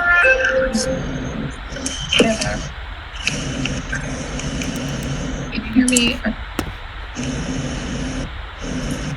I believe I'm hearing Miss Spross's audio now. Are you hearing me now? Yes, please put yourself on mute because Mary is presenting the last regulation. Thank you, Sarah. So the last student records manual was for 2016. Over time, we have new legislation, new items that need to be included, and updates that must occur, which teams from the Accountability Office, Assessment Office, and our office, actually Student Services, add to for transparency and clarity on this on the Student Records Manual. The amended regulations came to you at the April 28th State Board meeting, at which time the State Board voted permission to publish. The regulation was published in from July 6th through August 5th. There were 3 comments on that. And just as another comment on the COMAR regulation, when something is included by reference, it does not have all the information in it. It simply has the name of the document and the year. In this case, we're asking that we update it from the 2016 version to the 2020. We did have 3 comments, and one of the comments, although it was just one, called our attention to what the team suggested, which was to take the student records card, which are cards that are completed for information on the student, for grades on the student, for assessment results on the student over time, that start with the student and follow them, to get those SR cards, student records cards, more in order, in certain numbers, change some of the language in terms of the title. And the team has basically looked at that and said, 2020, 2021, it's just not the time to change the numbering of the cards that have been used for a number of years. So our recommendation is to go back to the previous numbering and the previous titles of the student records cards, to go back to what it has been, to not make those changes. We believe that would make it, we would work with the local school systems. We would update the content, because the student records manual must be transparent on what is being collected. And so we'll work with school systems to implement that this school year in 2021. But we are saying, no, I don't think it's a good time, nor should we change the numbers and names. We went to the Attorney General, who advised us that doing that is not a substantive change, because we're going back to the way they were, and therefore it would not need to be republished. There were a couple of other comments. One was a question about students going in school from age 5 to the year of 18. That is in the annotated code. It's correct. Our COMA regulation, as we update that regulation, we will change it from what it was 16 to 18. And there were a couple of other comments. One was a corrected code, which we appreciate them collecting and noting. And so overall, having reviewed those comments, having received no other comments, having this Student Records Manual 2020 to be a transparent document of how we're collecting information, we are recommending adoption of these two COMA regulations, which are identified in your minutes, 13A 080101E and 13A 080201, requesting adoption of these amendments to the regulation. Thank you. Open for questions. Any questions from the board members? Seeing no questions, Mr. Shaw. I would just like to clarify, what I will do is I will send a memo to Dr. Salmon with an explanation about why it is a non-substantive change. And then that'll be included within the regulation when it is published final. Very good, thank you. Okay, seeing no questions. The floor is open for a motion to accept 13A 080101E attendance and 13A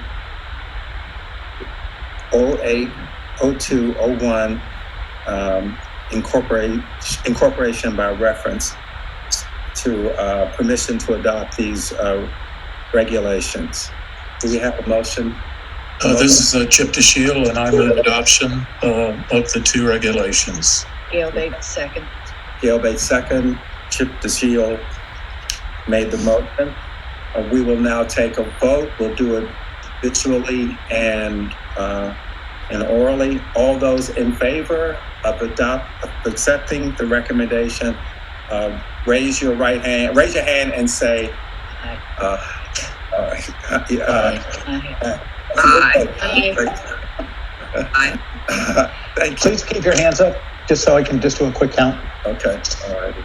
Okay. Thank you. All right. And opposed? Abstentions? Mr. Shaw? We had 13 in favor and 0 no's and 1 absence. Thank you very much. Thank you very much, Mary. Thank you very much. Thank you, Mary. And now we'll have Sarah, who will present the next 3 regulations. The first one is educator licensure, repeal and replace, permission to publish. Sarah. Good afternoon, everyone. Mr. Crawford, Ms. Howley, members of the State Board, and Dr. Salmon. Thank you for your patience while I worked out my technical issues. It's not how you'd want to start the afternoon with the State Board. As Dr. Salmon said, the purpose of this regulatory item is to review and request permission to publish the proposed regulatory language. It is a repeal and replace. This language pertains to teacher licensure in Maryland and comprises the entire set of licensure regulations for educators. And while many are new, I have to share that this work began in October of 2017 with the Teacher Induction, Retention, and Advancement Act work group, which made recommendations regarding teacher certification or licensure.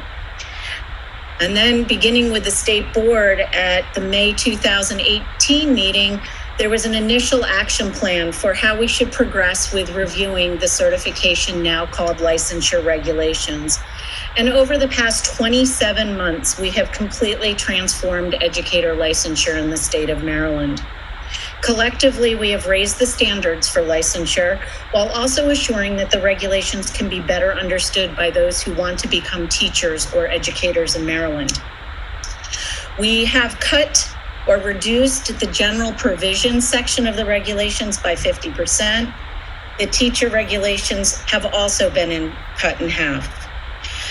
We separated out professional technical education and specialized areas for fine arts teachers to reduce confusion. All chapters for teachers, specialists, administrators include the routes to certification, as well as the renewal requirements for each type of certificate or license. This eliminates an individual's need to flip between chapters as currently required. The 27 months that we have transpired has included review by both the State Board and the Professional Standards Teacher Education Board. Each time the State Board of Education presented or discussed language, the Professional Standards Board had the opportunity to review each iteration of the proposed regulatory language. That is included. A summary of all of those meetings has been included for you as an attachment A.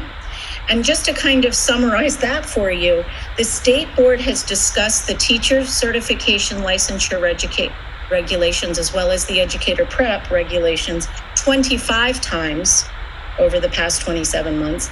And PISTAB has discussed the regulations at 29 of their meetings. The proposed language differences are reflected in the many presentations provided by MSD to the State Board and the Professional Standards Board. The Professional Standards Board will also have the opportunity to review this version at their upcoming meeting in September.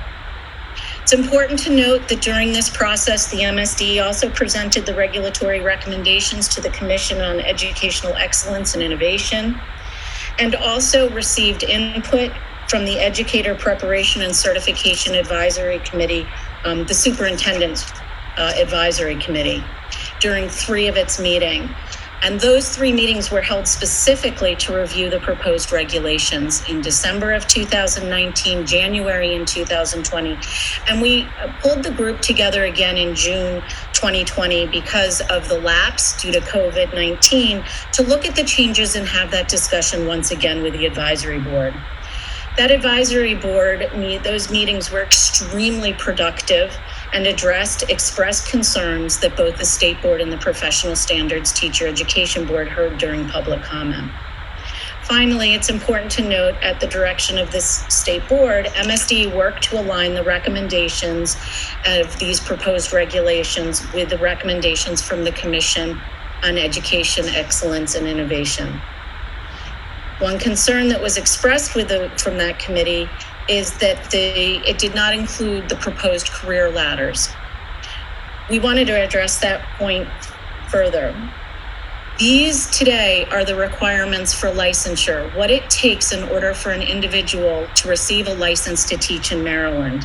Career ladder levels, as were proposed, pertain to employment and advancement opportunities, and they are 2 separate issues. While we know that the commission's recommendations did not pass and were not funded, should the career ladder become a mandate or funded, it would be more appropriate to develop regulatory language in the personnel sections, not in the licensure regulations. Gives you a full summary.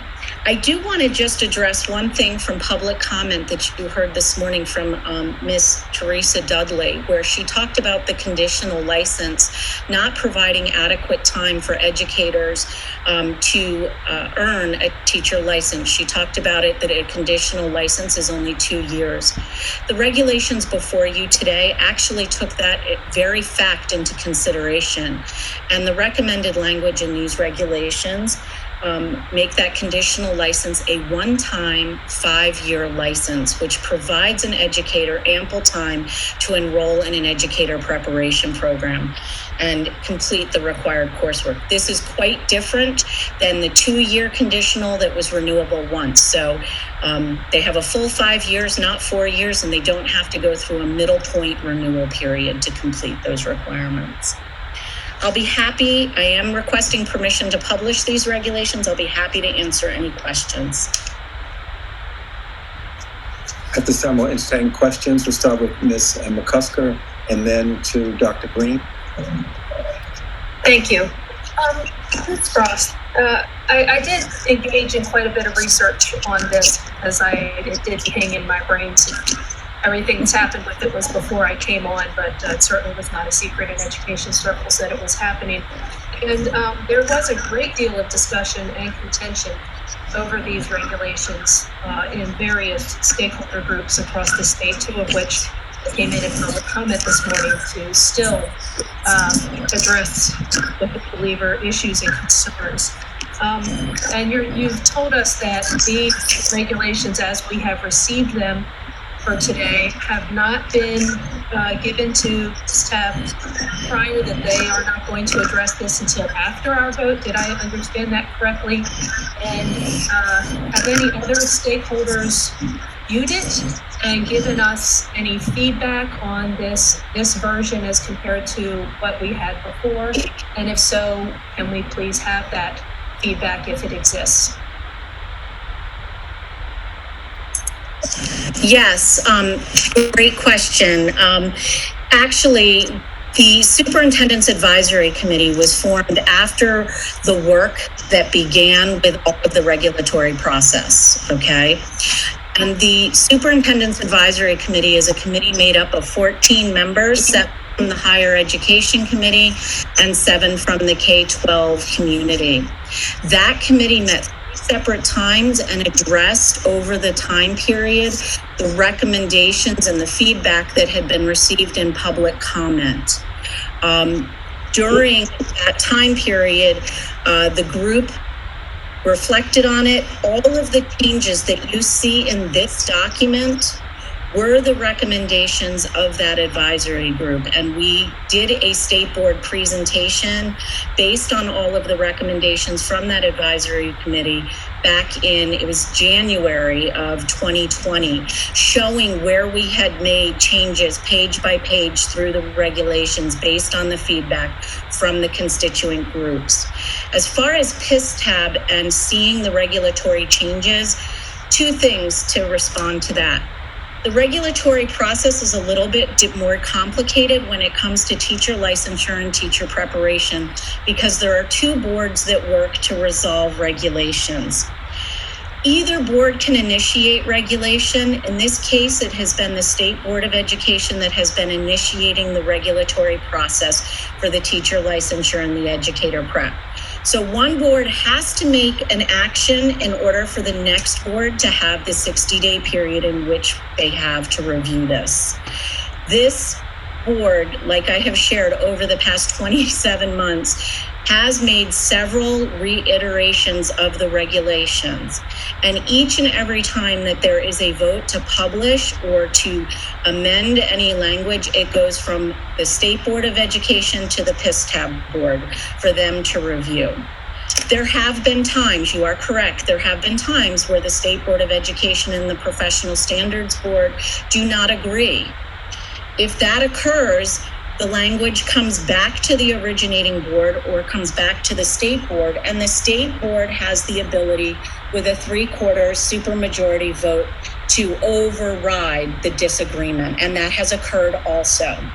But I think it's really important to note that the regulations that you see in front of you today and the markups where it has yellow highlights and red, all of those changes are changes that have been made as a result of the recommendations from the advisory group that has met beginning in May. You're going to have to forgive me with dates. I think our very first meeting of the advisory group was either May or June of 2019. And as I shared in my presentation, there were 3 specific meetings to look at these regulations and the next set of regulations that I'm going to discuss. An update was provided to the state board on those in January. An update to the professional standards board on the advisory committee was provided at their February and their March meeting. And it was again provided at the most recent meeting after we held the June 2020 meeting. So they have been updated on the recommendations of the advisory group as well. I think I answered your questions. I think so. It just sounds like it's been more of the advisory committee than any external stakeholder groups. I just want to clarify that these changes have been made through that advisory committee. We need pretty much exclusively. These recommendations have taken into what the advisory committee has done. The advisory committee does represent our private colleges, our public colleges. It represents our superintendents, our K-12 HR offices, our non-public school community, our alternative preparation community, which are all of the components. And they actually looked at all of the public comments that were received during the regulatory process. That's what the discussions were based on, is the feedback received during public comment. Dr. Salmon was... Yes, I was going to just say that that was really the impetus of all of our meetings, which I attended and shared with Sarah. And we did take every public comment that was received to the State Board of Education and review it through that process. And I think we made a lot of changes that we think made sense because of the feedback that we received. And I think it is definitely time to move forward on these regulations. Thank you. How was that advisory committee selected? The advisory group identified the constituent base that we had. Dr. Salmon reached out to the head of each of those organizations and asked them to identify their participants. So the participants on the advisory committee were identified by their organizations. Thank you. Green, I believe you had a question. Yes, in fact, I really have several. First of all, on page 3, and let me get this straight, Dr. Frost, the yellow is going away, the red is the new language, correct? Page 3, hold on. Okay. And I hope I have the right word. I want to be very clear. All of this is new language because it's a repeal and replace of the regulations. The yellow and the red information, yellow is new information, red is stuff that is being removed. Oh, red is being removed. Yes. Okay. Because that was my first question. Why are we talking about Common Core? Thank you. That was an easy one. I got it. That was an easy one. All right. My second question is on page 7.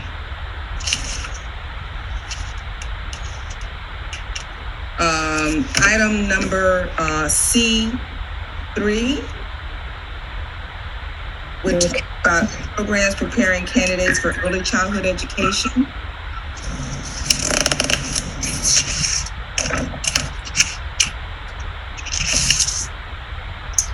Can you read the citation, the Comar citation to me? Sure. It says programs preparing candidates for early childhood education, elementary education, special education, and English for speakers of other languages shall include research-based literacy instruction to include.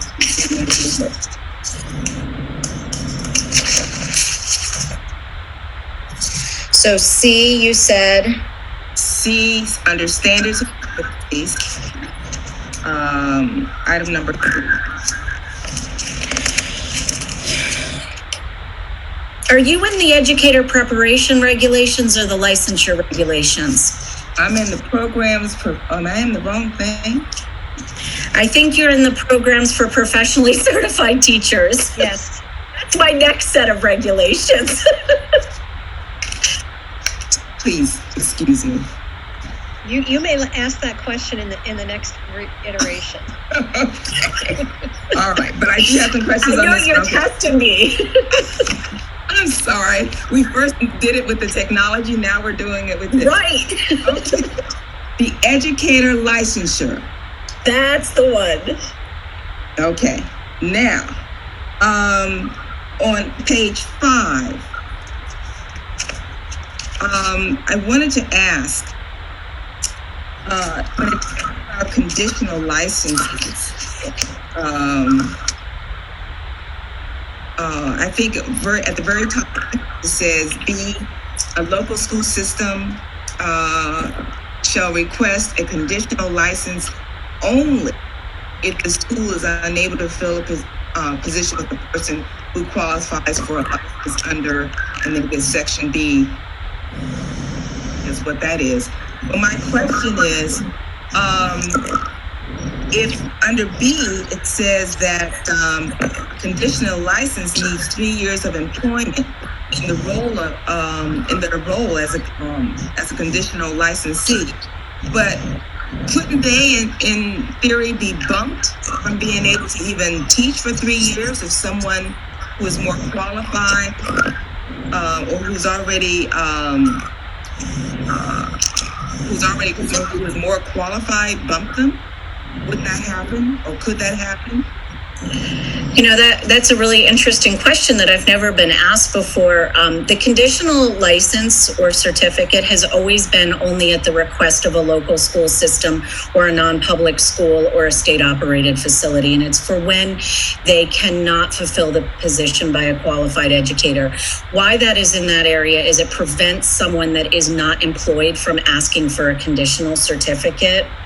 Ultimately, my experience has been is that when a local school system is working with an educator that is conditionally certified and they have them on that conditional certificate, that they're supporting them through that process of getting fully certificated. I have never heard of a case, I'm not saying it hasn't happened, that an educator on a conditional license has lost a position because they found somebody else. Dr. Salmon, have you ever experienced that? But it's not something I have heard of. No, that would be definitely an employment issue and not a licensure issue that we're dealing with today on these regulations. But I have not heard of that, because usually it's a situation where it's very difficult to recruit in terms of usually a career and technology educator, that is coming out of the field, to do auto mechanics or whatever. So we really haven't had that as an issue. Okay. In fact, Dr. Salmon, what you just said leads to my second question. Adjunct teacher, on that same page, item number 5, D, under item number 5, adjunct teacher, is that a local school system or non-public school may not employ an individual who holds an adjunct license as a full-time employee. And I thought that might be, I'm not quite sure how that would help some of our individuals who are coming out of, plumbing or being an electrician or something, to come into our schools to teach. They cannot be hired full-time, then that means that they don't get any benefits, they're not eligible for benefits. Doesn't that impact them? Sarah, can you explain that? Yes, the adjunct certificate actually, gosh, this goes back probably 3 years in the development of the adjunct certificate. And the adjunct certificate was really for a very, very specialized area of instruction, nanotechnology. It is not meant for a full-time employee. For example, one of our counties wanted to employ someone who was a full-time employee at Lockheed Martin to come in and teach a very high-level engineering class. That person was not leaving Lockheed Martin to become a full-time teacher, but in order to come and teach in the county school system, they needed to have a license to teach. So the adjunct certificate was created so that we didn't eliminate individuals coming in to do highly technical areas for instruction. And this area was put into place to accommodate that group. So vocational instructors wouldn't necessarily fall under that. Vocational instructors fall under our career and technology education, and they have very different regulations than a traditional teacher. For example, they can come in with a different credentialing background and experience background at the levels. Okay. On page 8, when it talks about teaching endorsements, if a teacher has an endorsement, are we seeing that could lead to salary increases if they have particular endorsements? You think that would be tied to salary at some point? That would be an employment decision. Endorsements as they relate to licensure are, if I went, like I did, I went to my teacher preparation program and my initial certificate was in special education. And as I progressed professionally, I have added additional certification areas, and those are my endorsements. Whether or not a county or a non-public school adds salary is an employment decision. And this is really important to separate the two. This tells the county that I can teach a certain area. The county then deals with the employment and the salary and the benefits. Okay. On that same page, it talks about a mathematics instructional leader for grade pre-K to 6. Was there a consideration to have a reading instructional leader? You know, I'm going to have to go back in my notes. It's been so long. There currently is a mathematics instructional leader area. There have been, in the regulations in the specialist area, there is a reading specialist certificate, which is different than the instructional leader. And the reading teacher actually is an older endorsement area, but there is a reading specialist, but that's found under specialist as opposed to instructional leader. Would I be correct in saying that the mathematics instructional leader is more school-based? A school-based position? I would have to defer to my local school system employees in that. It's from our perspective, it's a licensure area. A reading specialist is also very school-based in providing supports to a student. And especially in my special ed background, I know I worked with a lot of reading specialists.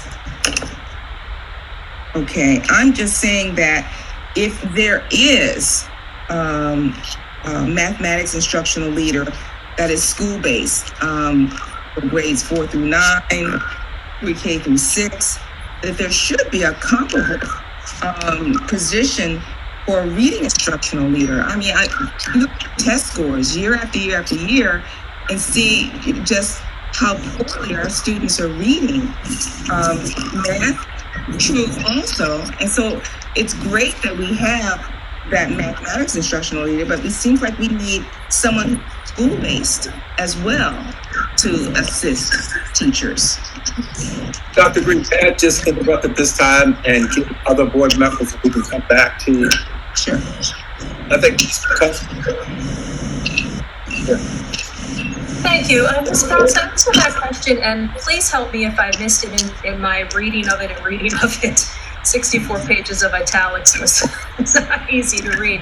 but I did not see any kind of a crossover or walkover for teachers who might be in their APC and getting ready to renew. So if these regulations went into effect before the July 2021, which is the next major renewal date for teachers, what happens with those teachers who may already have the coursework that they were planning to have for their APC renewal, but then if the regulations change, are they back to square one and they're not going to meet their renewal criteria? I did not see that addressed anywhere and was just curious about what we were thinking in that domain for those teachers who are imminent.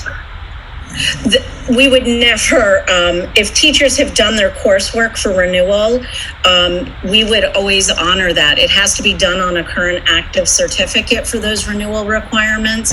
As we transition from certificates to licenses, all of that will be taken into account. But if someone is renewing in June, their certificate expires June 30th, 2021, and they've done their coursework, we're not going to say, oh, July 1st, we have new regs.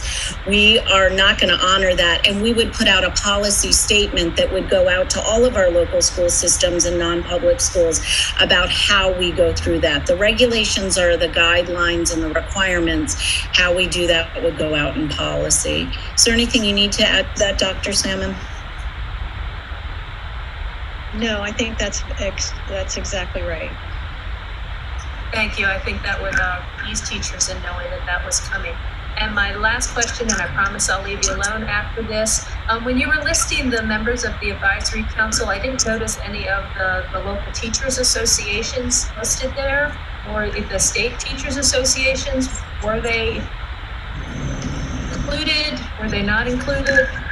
They actually were able to sit in on the meeting. We had open meetings. And again, we had taken all of the comments that had come previously from either the state or the local school systems. And those were part of the things that was discussed.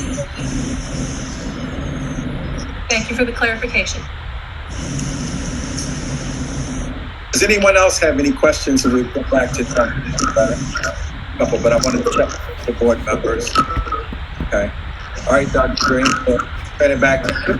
All right, thank you. I'm now on page 16 under reading specialists.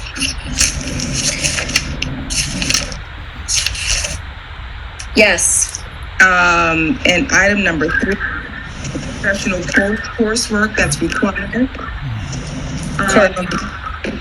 When we get to professional programs for professional licensed personnel, one of the things that we wanted inserted was the fact that our teachers follow the prescripts of the National Reading Panel in those areas that have been shown to be part of effective reading instruction, phonemic awareness, phonics, fluency, vocabulary, comprehension. Under the reading specialist coursework, I believe, unless I'm missing it, I don't see any reference to that being part of the coursework for a reading specialist. We have teachers who don't know how to teach phonics, and it's going to behoove the districts to have their reading specialists train the teachers in those kinds of research-based strategies that are part of those 5 critical areas that are scientifically based. So I propose that there be a letter C where we list phonemic awareness, phonics, fluency, vocabulary, comprehension, just the same as it was listed in the document that I was kind of going to first, the professionally licensed personnel regulations for that. Wouldn't that be apropos to have that here? I think it's something that we can certainly consider. I do want to point out in the very section that you're talking about, you're now looking at the various pathways one can become a reading specialist. And number 3 is just one way. can, if the board so chooses to incorporate that list of 5 elements that are in the educator prep, we can do that. The very first one under C, just Dr. Green, is the Maryland approved program. They would be getting those 5 areas because those are the regulations. That means they've completed a program under the professionally certified area. And an educator preparation program would also be that they're coming through an approved program in an educator preparation program in another state. And 3 is just a coursework option. So it may be beneficial to mirror that same language. In fact, if that's the case, if someone could choose one of those, if they chose 1 and chose 2, then they would miss out on that research-based literacy instruction, correct? If they chose 1 or 2, they would not. 1 is a Maryland approved program. There's different ways you can get a license. These are the various pathways towards licensure. So if they get a license because they attend a educator preparation program in Maryland, they would go through that program. They would have had to meet the requirements that are stipulated in the other set of regulations that you are referring to. So that's one pathway. That's why we don't spell it all out in the licensure regulations, because it means they've gone through an approved educator prep. The second one that you see there is from an out-of-state program. That means that individual has met the requirements from an IHE that has been approved to offer that program in another state. And I don't want to forget the whole test and area of that. So there's somebody wouldn't choose 1 and 2, 1 and 3, 3 and 2. They would only come in under 1 pathway. Okay, well then we would get it covered under, because when we go back to the other document, we would have spelled that out for Maryland. But for number 2, where someone's coming from a different state whose focus isn't on improving their reading scores, which we are here in Maryland, they may not have that in their program. So then I would definitely recommend that for number 2 as well, there is some reference saying that someone who's applying to be a reading specialist, that they have been trained in those scientific research as recommended by the National Reading Panel. The National Reading Panel spent millions and millions of dollars researching the science of reading. And if our reading specialists don't know the science of reading, if they can't help their colleagues with phonics instruction and phonemic awareness and fluency, vocabulary, and comprehension, then all's for naught. We have to have people on site. I just want to reiterate one thing that I didn't clarify, and we did talk about when we went over the regulations when we discussed these. If you look up under Reading Specialist A, under the same section, a reading specialist cannot even get a specialist endorsement on their certificate unless they have gotten already qualified for an early childhood education, an elementary education, or a secondary education area. And all of those areas address the very reading requirements that are in the very preliminary licensure requirements for licensure. So they will have received that foundation on either their elementary, early childhood, or secondary certificate. Then on top of that certificate is how they go forward in getting a reading specialist. Okay, so that again would be addressed in that first document. Okay. Let me just a question of, so where are we? How are you doing? This is good. I don't want to cut you off, but we just want to make sure that we cover the right topic. So. Well, so my feelings would be that there should be an item, that should be addressed in both item number 2 and number 3, as well as back in the other document that we'll get to in a minute. So can we have this inserted? Are you saying that it's not necessary to insert it here because it's addressed in the licensure? I think because it is addressed in the other one, Dr. Green, I think it's sufficient. We're trying to, we cut these things down because they were so complicated. No one could interpret them over the last 10 years. We're trying to cut them down and make them concise. So if it's covered well in one set of regulations, I think we're okay in the other set. All righty. At this point here, are we, as a board, prepared to make a motion on this? This is a motion. What we've been asked to consider is a motion to replace permission to publish. So that's publishing for public comment, right? So we would get, this is not, that's correct. This is not the adoption. This is putting it out for public comment. This comment also would trigger the opportunity for PISTAB and other groups to provide additional comments to us if they so choose to, right? Absolutely. Okay. Mr. Chairman, I would like to move that we adopt or give permission to publish. So we have Senator Bates with the motion and then Dr. Getty with the second. Seeing no additional questions, we'll again do it by visual and voice. All in favor, please raise your hand and say aye. Aye. Opposed? We have Ms. McCusker who's opposed. Any abstentions? Mr. Schoen? I counted 12 in favor, 1 opposed, no abstentions, and there you have 1 absent. Okay. All right. So we're ready to move on to the next set of regulations, Sarah.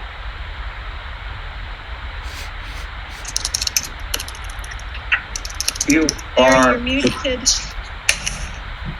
Am I back? I think that was Charlene had me muted. Okay, Charlene, you can all hear me now? All right, good afternoon again.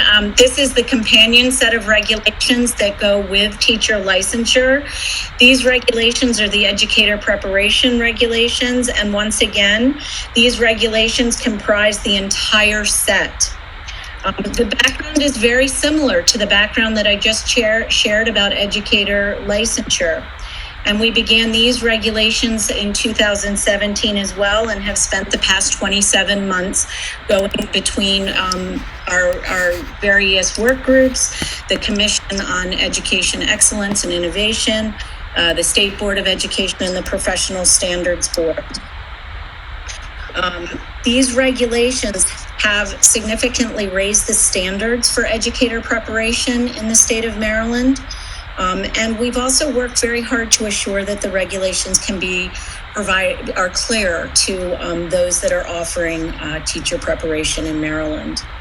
Again, I want to share that the State Board discussed these regulations over the past 1.5 to 2 years at 25 separate meetings, and the Professional Standards Board has discussed these regulations at approximately 28 or 29 of their meetings. This was also presented and reviewed by the Commission on Education Excellence and Innovation. And these regulations were also by the Superintendent's Advisory Group. And again, 3 specific meetings were held solely to talk about the regulations, most recently with that group in June of 2020. I am here to request repeal and replacement of the educator professionally certified individuals, licensed individuals, and to request permission to publish these regulations. I do have one additional piece that I want to share. We have talked extensively during this process about the incorporation by reference, which you will find in your regulations, section 3, beginning on page 2. It's called incorporation by reference. Mary just had an issue that was incorporated by reference as well. All of the standards, the national standards, and Dr. Green, you were just talking about some of those standards yourself. All of the standards we have been advised have to be incorporated by reference, which will require continually updating them. I want to let you know that as recently as last week, we learned that the CEC has finally published the special education standards that are new as of 2020. So I am requesting to add 5 additional areas into that area to make it as most current as possible. And those would be the new special education standards, dance and visual arts to the specialty areas, and theater to the secondary areas. And then in a specialist area would be the library standards for library media specialists. So that's hot off the presses as of, I think we got the CEC standards Wednesday. Have those standards been shared with the board? Does the board have them? I have the final document and I can send them to Charlene to be shared with the board. At this time, I would like to open it up for questions from the board members.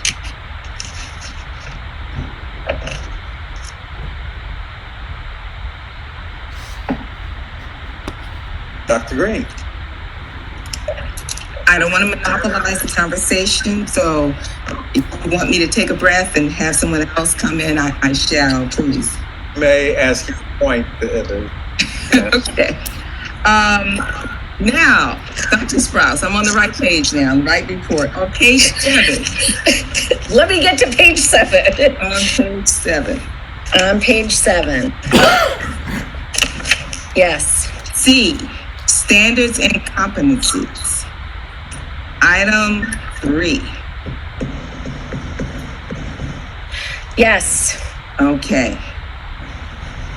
I remember when we first talked about this many moons ago. We wanted it spelled out precisely and clearly that we wanted our teachers to know how to teach reading in a way that has been proven to be the best way to teach reading. And as I go to classrooms and I see word walls and I hear teachers using cueing, they're saying, look at the first letter, look at the last letter, look at the picture, can you guess? That tells me that we have teachers who do not know how to teach phonics. And our test scores show that many of our younger students especially aren't being taught to read in a scientific, brain-based way. So it's so key that we address that right from the very beginning. When someone is seeking to find a position in Maryland, that they come in prepared. They come in prepared, either if their colleges don't offer that training, then they are seeking that training, or the department is offering that training. So under number 3, I prefer language, and I can pull it up. Let me see if I can share my screen that I'm proposing.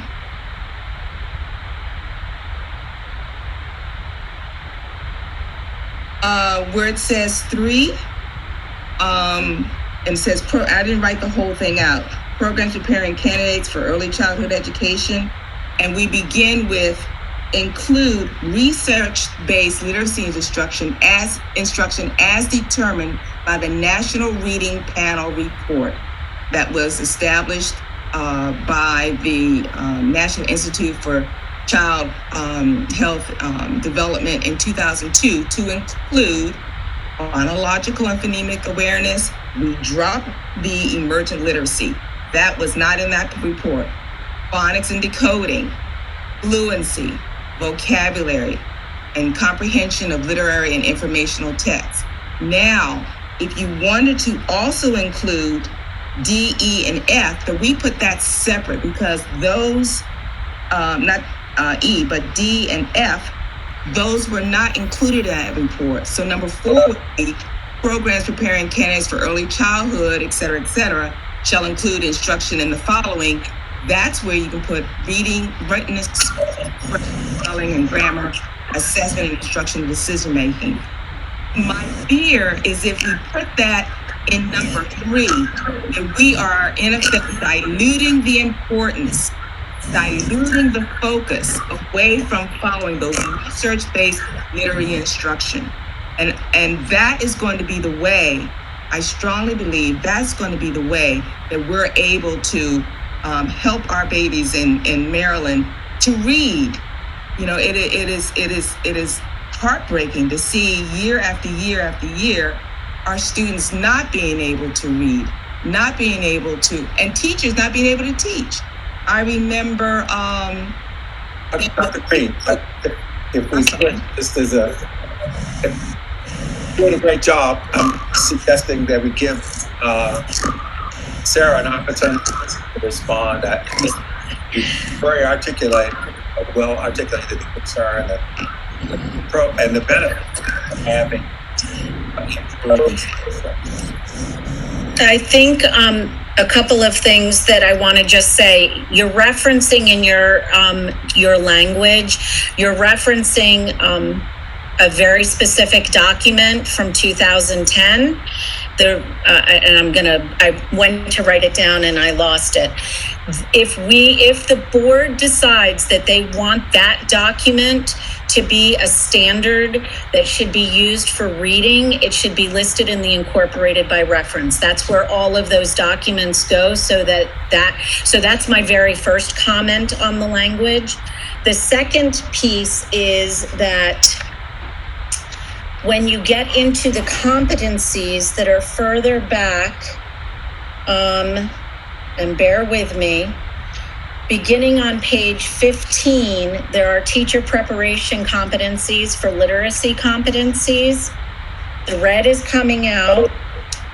And then beginning on 16, we have very much of the information, and that may be a better place to include if we've missed something in the competencies, to include it in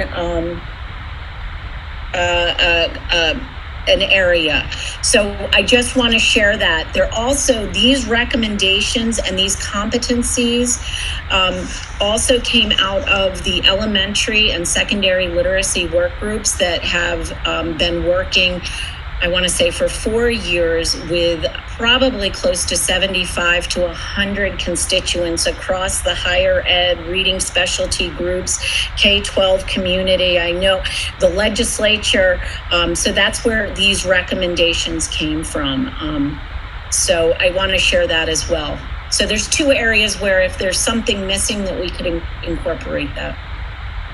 So President Crawford, could I make a suggestion?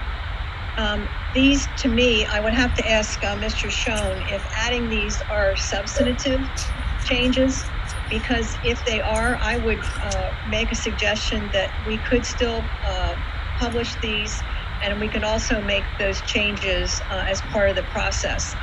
We've waited about 27 months to get these things going. So if I could ask Elliot, would these be considered substantive changes?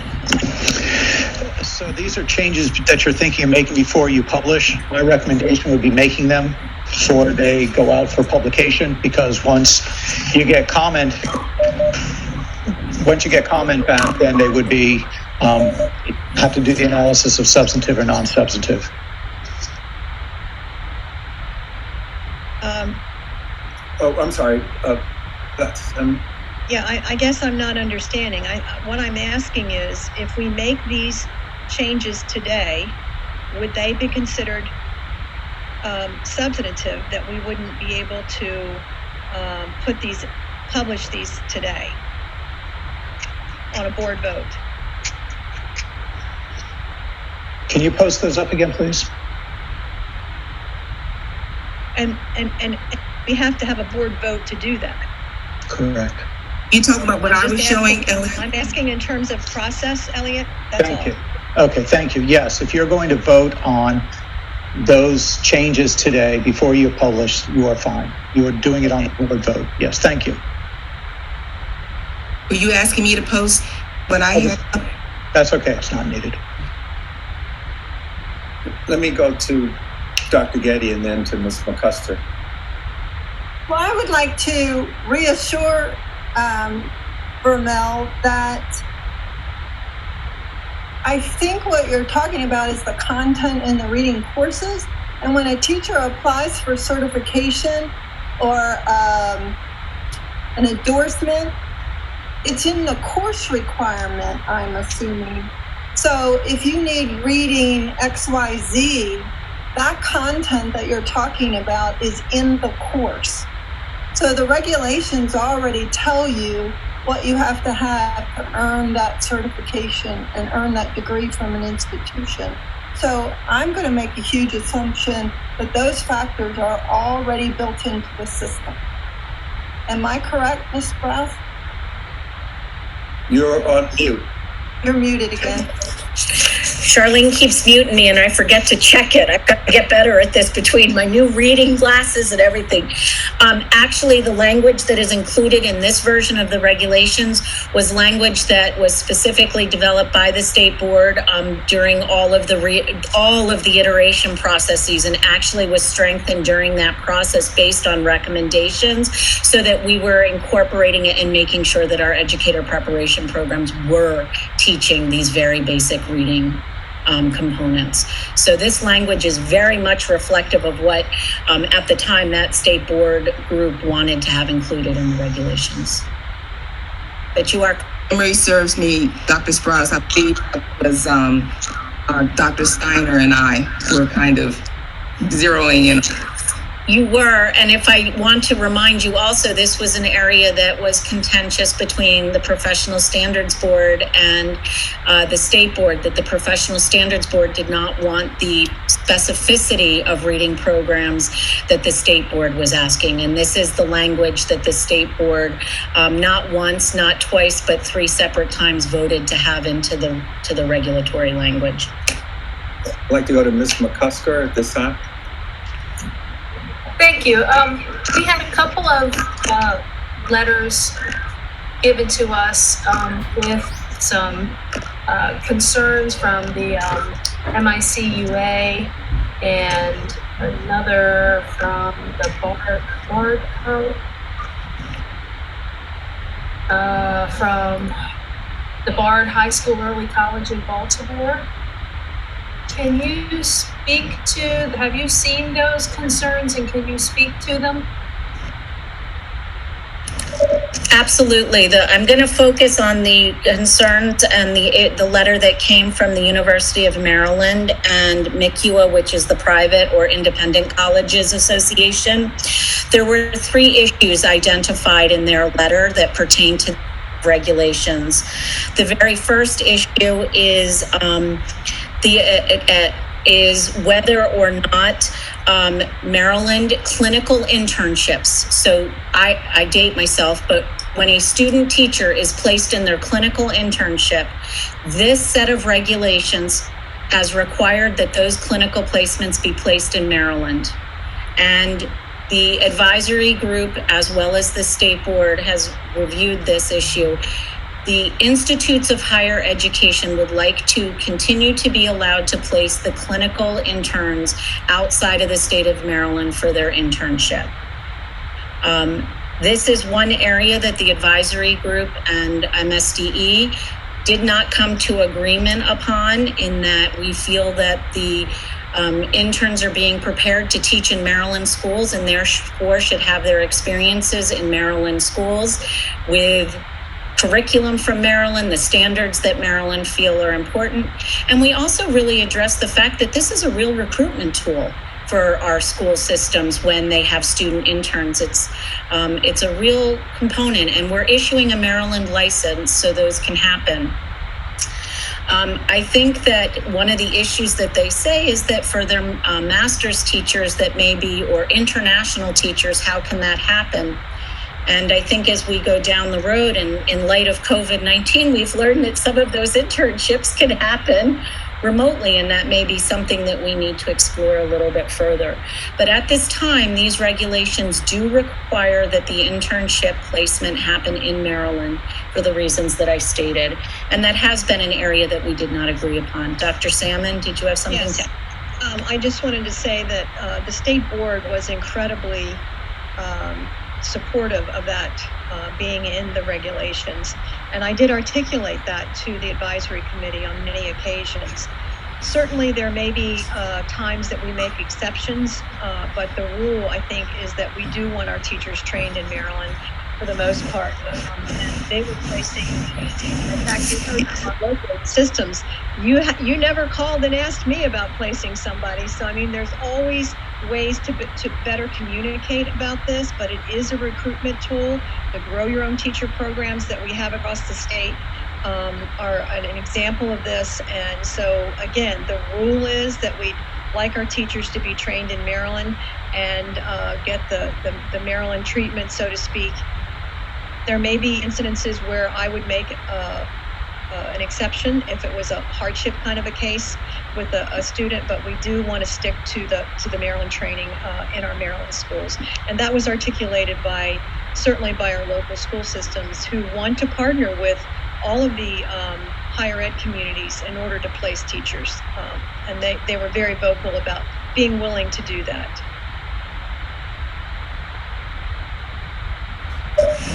Okay, two others. Yeah. Right. The second issue is that this issue pertains to, in the regulations, there is a part where the supervising teacher of the student intern have 50% time in the classroom and 50% for the mentoring and piece. This was discussed at the very last meeting of the advisory committee, and this was an area that was directly aligned to the Commission on Innovation and Education Excellence. And it was based on the career ladder, and knowing that that recommendation did not pass and was not funded, this is an area that we could take out the 50% requirement and go in that direction if we would like, and we can remove that 50% requirement.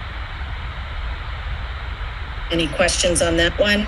No, I do think that they have a real important point there.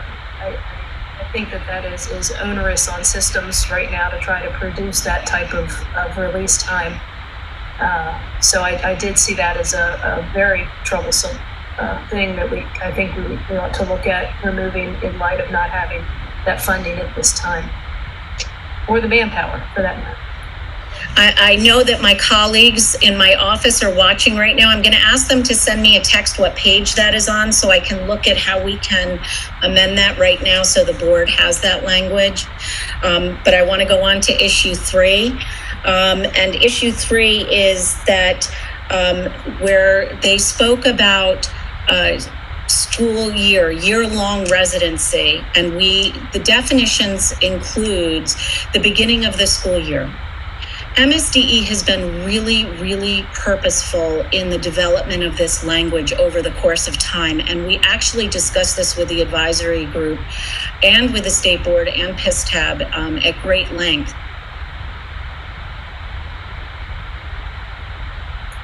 They muted you halfway through. You're muted. I'm back. We chose to keep this language very, very much to include the opening of the school year. And this was discussed with the state board, the professional standards board, and the advisory board. Reason being is we want our institutes of higher education and the educator preparation programs to have the greatest flexibility in providing those year-long internships throughout. Some of our programs may start in January. You don't want to say to start with the beginning of the school year. That could delay someone from going into a program by 6 months. What we heard from our constituents, what we have seen in the research, is that it is so critically important for teacher candidates to have the experience of what it is like to open a school year, to set that foundation, not to start in October or November and never see those first weeks, that is the critical piece that we pulled out from the comment, and that is why it says a year-long experience to include the opening of a school year, because it is so critical for a candidate to experience that. I know I learned that if I didn't set that classroom up right in the beginning of the school year, oh boy, was April really difficult. And I think, Sarah, though, the point is that it doesn't have to be September to start. It could be January you start, and you still get to do September in your year-long internship. And I think people got really confused with that whole concept. And they kept saying, oh, well, it's September to June. No, it could be January to December or whatever. So that's why we. And that's exactly right, Dr. Salmon. So there you go. And Thank you. I think that clarifies a little bit on that third point. And the public comment language that's on page 9 about the 50%.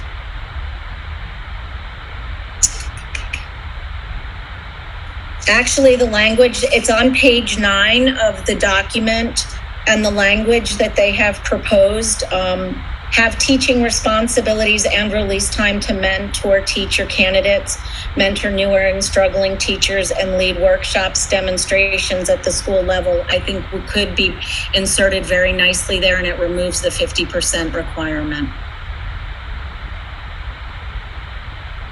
To wrap up comments, were there any potential amendments to consider from that were raised by Dr. Green? I just want to make sure we have that covered for the amendments there.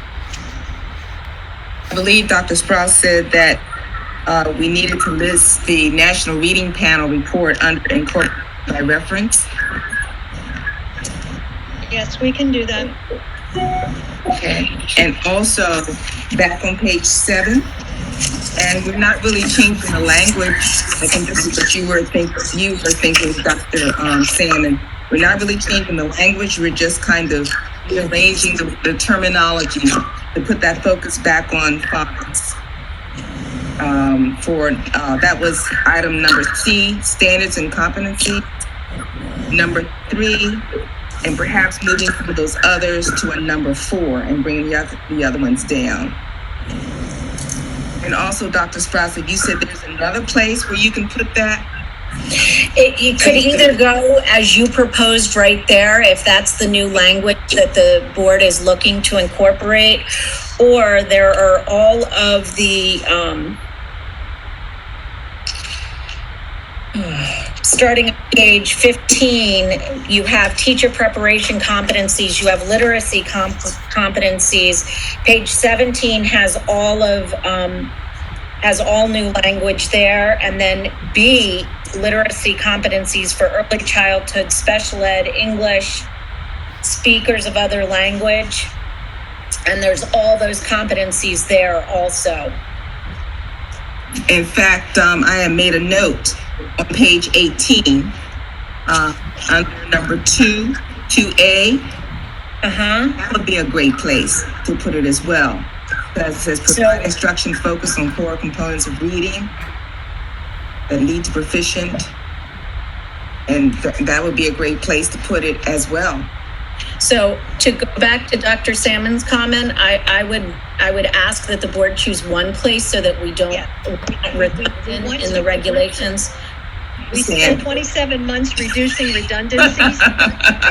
Okay. Well, where would you put it, Dr. Salmon? Where do you suggest? I am going to ask Sarah to make that choice. Sarah, would you tell me what is the best place to put that?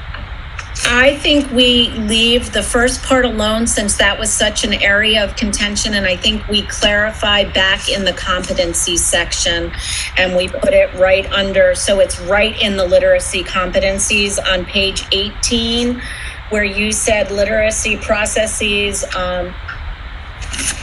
You just said it, where you thought it could go. Can you tell me again? 2A. 2A, and I think we insert your language right there in 2A. Okay. Okay. Are there any other comments that we need to have? I appreciate the board's indulgence as go to these two pieces. Dr. Sprouse, did you get it down, or do you need to email it to you? I would love for you to email it to me so I can just paste it right into the document, please. And I'm going to take out the citation where you have the specific standards and put that in the incorporated by reference section. Perfect. Thank you. Thank you. So we're looking, the floor is now open for a motion to repeal and replace and publish and permission to publish 13A 0706 programs for professionally licensed professionals with the amendments. If someone mute your phones, you mute your phones, thanks. With the amendment to delete the 50% requirement that we would incorporate in the competency section the language related to the reading panel, and that you will reference that in that cross-reference. I'm using the wrong terminology, but that cross-reference section.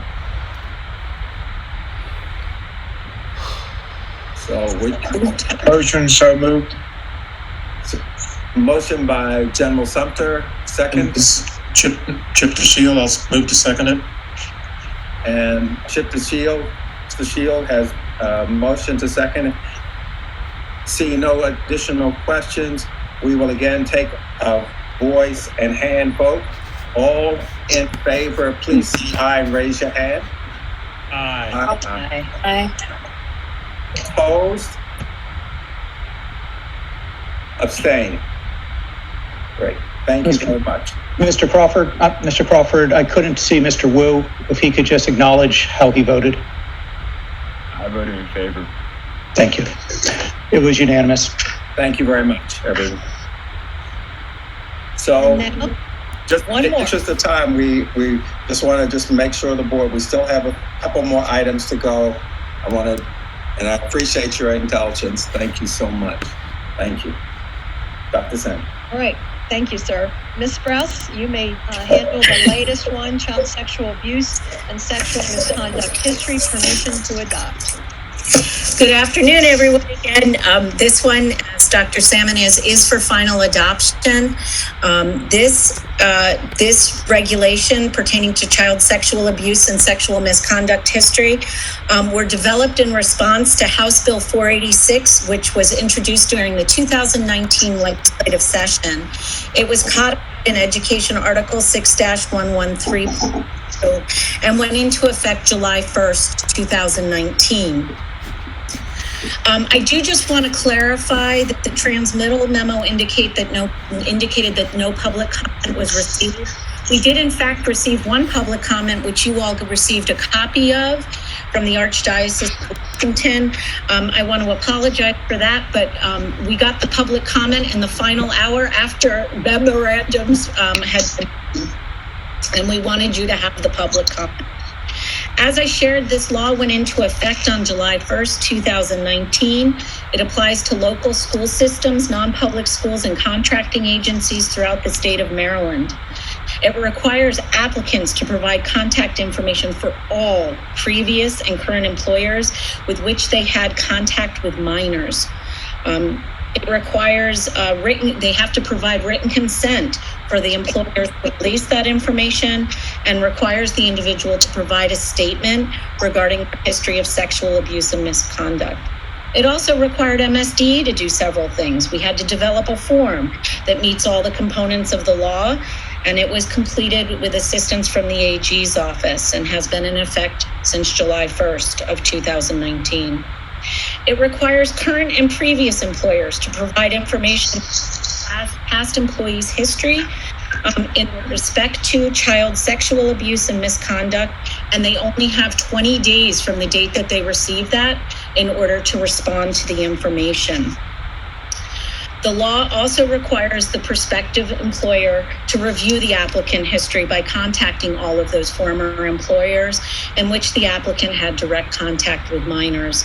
And it also requires request a report from MSDE on their certification status prior to hiring the individual.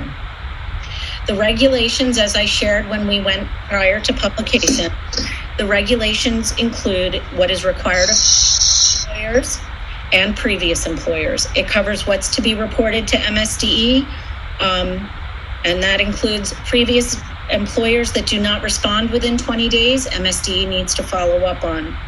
Applicants who hold a certificate, if the individual has reported false information, has to be reported to MSDE. It addresses the penalties for current and previous employers and applicants. Past employers receive a warning letter requesting, saying that we received information that they have not responded and giving them an additional 10 days to respond before we take further action through the fine schedule. And the applicants, if they hold a certificate or a license to teach, and they have provided false information or deliberately withheld information, we would begin to take action on their license. And it also includes outlines the procedure for an appeal for an individual. As I shared at the beginning, we did receive one public comment, which was included for your review. And I think before I address each of the 4 issues that were identified in that public comment, I just want to reiterate that MSDE absolutely 100% recognizes the burdens that this law and the subsequent regulation places on both public and non-public schools, as well as our contracting agencies throughout the state of Maryland. In fact, MSDE shared these concerns during the 2019 legislative session. It's important to note that MSDE is also impacted by this law, and to give you an idea of the absolute full consuming nature of it, since July 1st, 2019, which was the effective date of the law, so just over a year, MSDE has responded to approximately 5,000 certification status requests and over 1,500 employer reports. We also acknowledge that during the 2020 session, amendments were in consideration to this law to change some of the onerous components of it. However, they did not pass, so the law remains as it was written, and the regulations address the law as it is currently written. The first comment that came in is that 20 days to return the information is not reported by the law. This statement is incorrect, and the statute requires a 20-day turnaround, and it's actually found in section D1 of the statute, which is 6-113.2, sorry. The second piece of that comment was it can apply to non-Maryland employers, and this is an area that we have talked about a great deal at MSDE. While it is difficult to enforce outside of Maryland, the law actually requires employers to respond to the information request unless the laws of the state in which the employer or former employer is located prohibit the release of the information, and that is specific language also in section K2 of the law. So the law implies and states that you have to contact individuals outside of Maryland. Comment 2 also addressed the 20-day issue again. We cannot remove the 20-day requirement in the regulations because it is in alignment with the regulations. Comment 3. Regs say that a prospective employer is not prohibited from hiring. This comment had to do with when an individual can employ when an employer can employ an individual. A prospective employer is not prohibited from hiring an applicant anytime prior to the full 20-day response period. The regs don't prohibit that. We acknowledge, again, that it delays the hiring process, but the law allows the previous employer 20 days, so we can't shorten that or eliminate that. Regulations address the reporting requirements, and MSDE guidance from the very beginning, which was developed in conjunction with the AG's office, has been and will continue to be that employers may hire if a previous employer fails to report. And MSD has said that an individual may also begin training while they're waiting for the information, and that's in our guidance documents.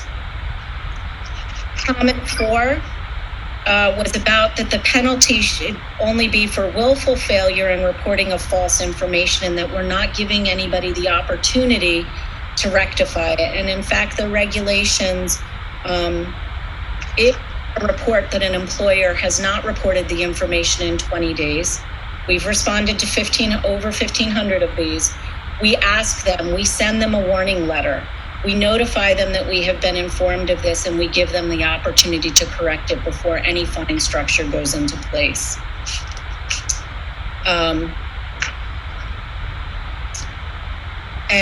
Those were the 4 areas. I went for another one. I was on a roll. Those are the 4 public comments.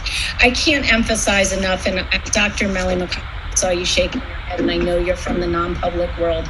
I not emphasize enough here at the department the burdens that this does place on everybody. This is a very unfavorable law, but the law is what it is, and we have the responsibility of enacting it and monitoring it.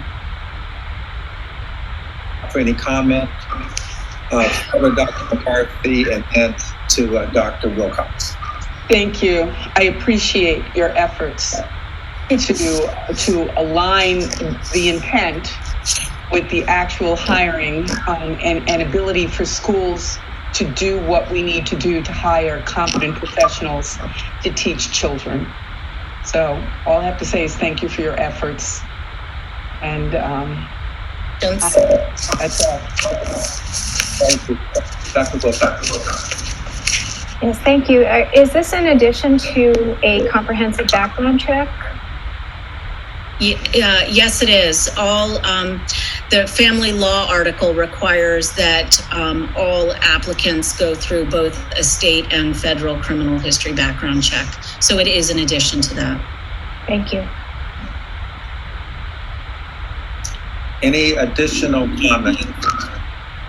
If not, the floor is open to entertain a motion to chapter 13A0714, child abuse and sexual misconduct history, permission to adopt. So we're open for a motion to accept that. So moved, Jean Hanley.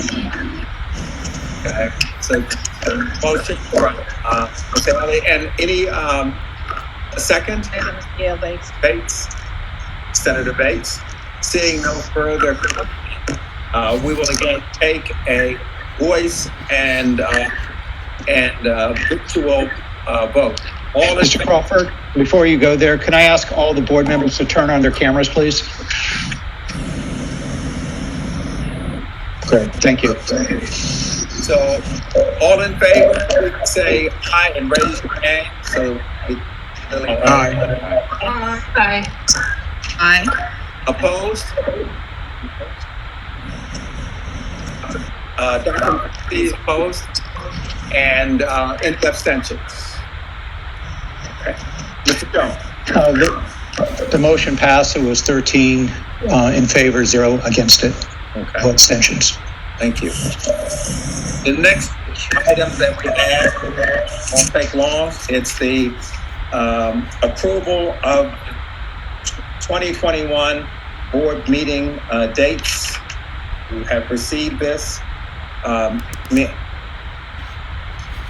If there are no comments, then I would like to just go right to a motion. Do we have one? If I may, Mr. President. Yes, sir. Yes, sir. It's probably a little bit in this schedule and before this schedule. I was just looking at our break from October to December, and then from December, and I believe if I did my math correctly, it's 42 days between meetings for October to December, and then it's 49 days between our December and January meeting. And just looking at the COVID-19 and the potential of a second wave and not knowing what we have to do, would it be wise to perhaps put two dates somewhere on both of those long breaks, just as stakeholders, in case something happened that we needed to have a meeting and we could agree to that later? I'll make a motion to approve the calendar as presented, but I really think we ought to look at just putting a couple dates in case we need to meet during those two very long times. I think that this calendar would begin January 21st and run through December of 21st. So what we would be doing is it would be December, and those breaks would be December of 2021 and potentially there maybe January of 2022. This calendar. So this is your calendar. I think that it's prudent to be prepared this year to have more meetings as needed because of the very things that you said with the pandemic, the recovery, and being available as needed.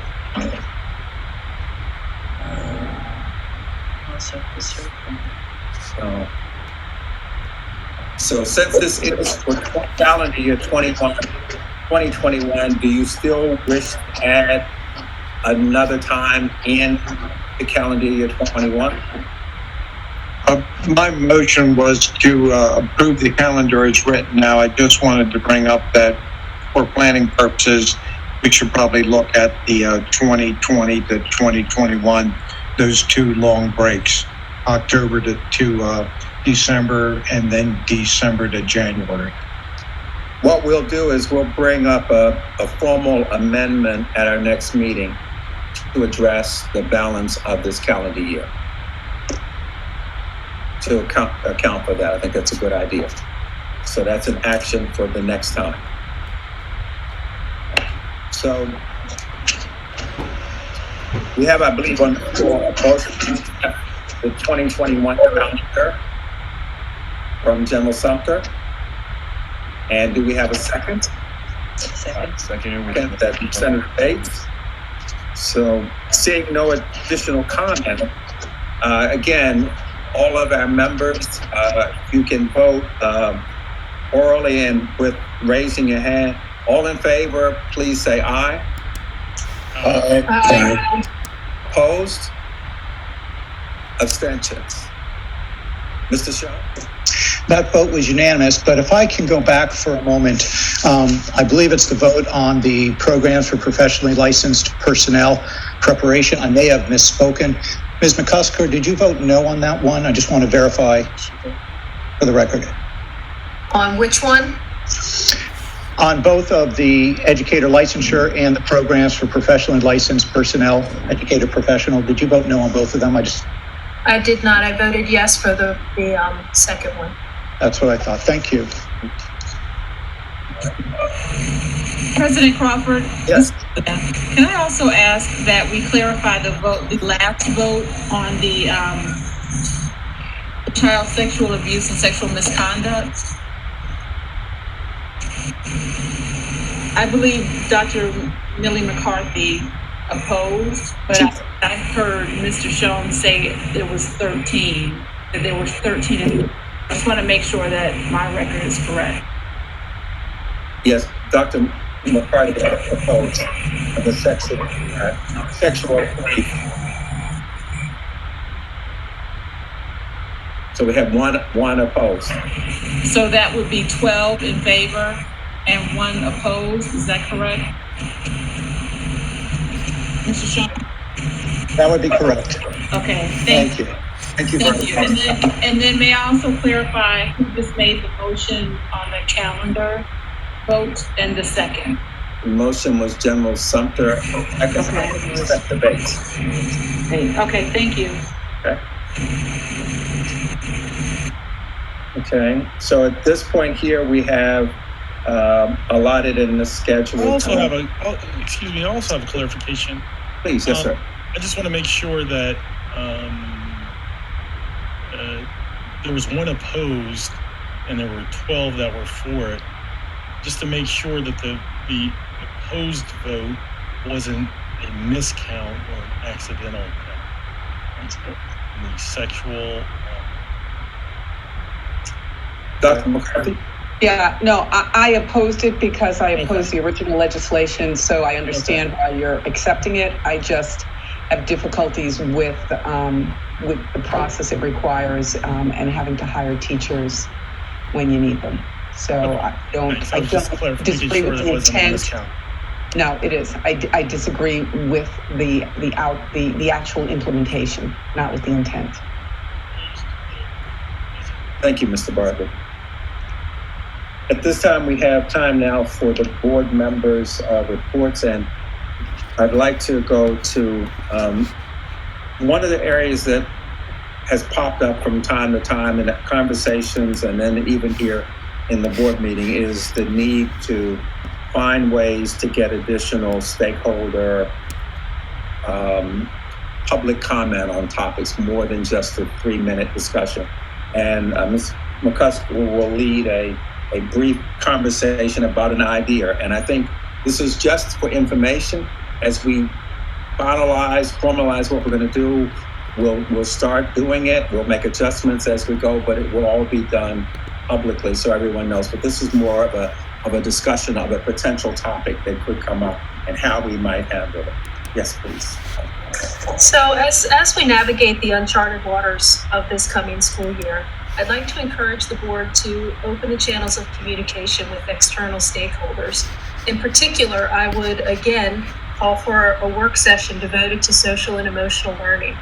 The counties and the state are putting together some excellent programs, but I believe it's going to be essential to take a look at how well these programs are working during the pandemic. And if teachers, counselors, PPWs, IAs, families, etc., are they seeing unanticipated social and emotional issues that need support? I mean, we're putting some things in place, but we need to know whether or not we're seeing other issues. And the only way we're going to find that out is if we talk to these external stakeholders who are working with children every day online and connecting with families. And I believe that when we as a board get key stakeholder information in a timely manner, and that there's many different ways to accomplish this, whether it's a work session, whether it's a survey, there are lots of ways to do it, that our policies and practices can really be truly responsive to the needs of the educational community, particularly during a time when it's hard for us to predict our needs ahead of time. We're in uncharted waters, and I think this is an excellent time for us to open up our participation of key stakeholders and hear what's happening in schools online with families so that we can meet needs as they're happening and make the difference when that difference is needed. Open it up to any comments, but generally the focus is, again, this is information item, but really looking at how can we improve our outreach and feedback on our policies and procedures, identify areas where there's a need, and for the board, where appropriate, to be an advocate for addressing some of these issues. Yes, Dr. Wilcox. I think it's a great idea, and I would also be very supportive of pursuing this as a future initiative.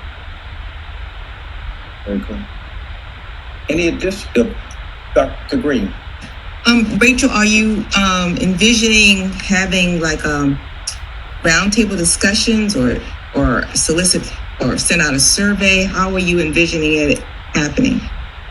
I don't have a totally clear, but I am envisioning something like a roundtable discussion at a work session, but possibly gaining some feedback and some information prior to that so that that roundtable discussion is very focused and based on data and survey analysis. And there's a lot of data out there from pre-COVID, but we really haven't gotten a handle on what it's going to look like in the midst of this pandemic. And I don't think that teachers and parents and families are going to know exactly how this social emotional learning is impacted until we're actually meeting with kids online. So I think I envision a little bit of both, where we gather some data ahead of time so that our roundtable discussion and work session is really well focused rather than sort of spinning our wheels.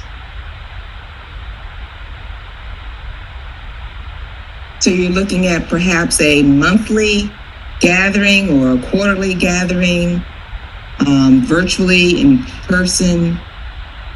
I'm not necessarily looking at it being a constant recurring. I would think that we would have an initial meeting and look at the data and then decide whether or not we needed to continue to look at it or whether or not what we've put in place is working. We may find out that when we gather this data and this information from our stakeholders, that things that counties have put in place to address social and emotional learning is making a difference, and that we're not seeing unanticipated problems that we haven't addressed yet. So I don't anticipate something like your panel where it is this very, very formal work group that has a very, very formal mission over a specified amount of time. I'm considering more of the idea of opening us up to external feedback and what people in the education community are seeing and being responsive to that in a very timely manner rather than having it take months and months and months for things to be accomplished and to help with whatever situations we're seeing. I'm looking at a more fluid model rather than something fixed like a blue panel. To the shield. Yeah, I agree with what you're saying, Rachel, and I think it would be very worthwhile. And I wonder if we couldn't incorporate it as a part of the accountability piece. I know Dr. Salmon is going to be working on accountability. I think that's a particularly important part of what is happening within the schools, and certainly your suggestion could be a part of that. And I'm sure that Dr. Salmon's going to build into accountability the very issues that you're speaking of, and she'll have data about how we're doing in that regard. It's just a suggestion, but I think it's a topic that certainly we need to have some discussion about. Very cool. Let me now open the floor to any other board members at this time that would wish to make a report or an update. Ms. Haley? I just want to offer an update on the Digital Learning Committee. As we know, digital has become quite important during the pandemic, and I want to thank the members of the board that have served on this committee, Lori Morrow, General Sumter, Dr. Lee, and Noreen Bodway, who is continuing to serve as she was our former student representative. And then from the department, we've been working with Dr. Williamson, Val Emmerich, Aaron Sr., and there is an advisory board that includes people from around the state who have been very enthusiastic about this charge and have worked very diligently. The digital committee got a readout of their phase 1 work, which was really in response to 4 objectives that we shared September 19th. Committee is enthusiastic. They'd like to expand their membership to include other expertise and to move into some phase 2 work, which would be more substantive. With that, I'm going to ask Dr. Williamson to give us a readout on some of that other work. Add that if there's any silver lining to COVID, it's probably in our state's adoption of some digital learning practices. So we have 2 consortiums in the states. We have trained, as we've heard in other presentations, a number of teachers of online instruction. It's been very helpful in expanding that pool. Teachers have worked with digital tools, so many who thought that they didn't like using digital tools have found them to be useful, and have committed to incorporating them in their classroom-based activities. And I think we have understood that there's different types of learners and different needs, and that we might be able to use some of these modalities to serve our students better.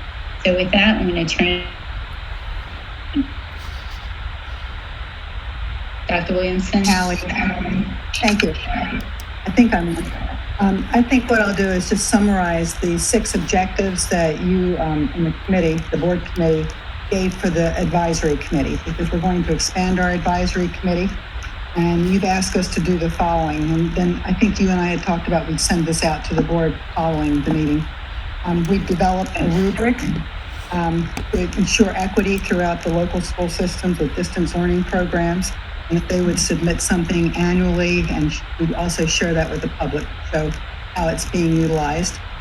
And we also said we would develop a communications plan for MSDE and the local school system websites regarding digital learning opportunities, that we would research opportunities to purchase courses from other states that would expand the MSDE course catalog, and there would be an emphasis placed on high enrollment courses that would support increased utilization in local school systems by providing lower cost course options, that we would develop a collaboration proposal so that courses could be taught by a subject matter expert in one local school system and yet enroll students from other LSS's local school systems to improve access and reduce delivery costs. That we would have the committee also develop a proposal for digital delivery of courses that would support students earning CTE stackable credentials, and that we would suggest policy changes based on the review of collected lessons learned during COVID. And as a part of that, you as a committee had outlined for the advisory committee that they would investigate state and federal laws related to recording of videotaping lessons to make suggested policy changes, because that is a function of our board committee, to expand Maryland virtual school authorization to define requirements for application, that we would develop, that have a development of a Maryland professional development course for remote teaching in a blended environment, that we thought that would be very helpful to the local districts if they had access to that, an easier way for them to get training to their teachers. That we would develop reporting requirements for the digital consortiums so that we would keep everyone aware of how they were working through their agreements and providing programs to the students that had elected to stay virtual. We would develop a plan that requires all teachers to participate in an online experience. And I think that was discussed in one of the first board committee meetings that we had, that would be something of importance. And that we would have other items that you as an advisory, as a digital work group would require of the advisory committee.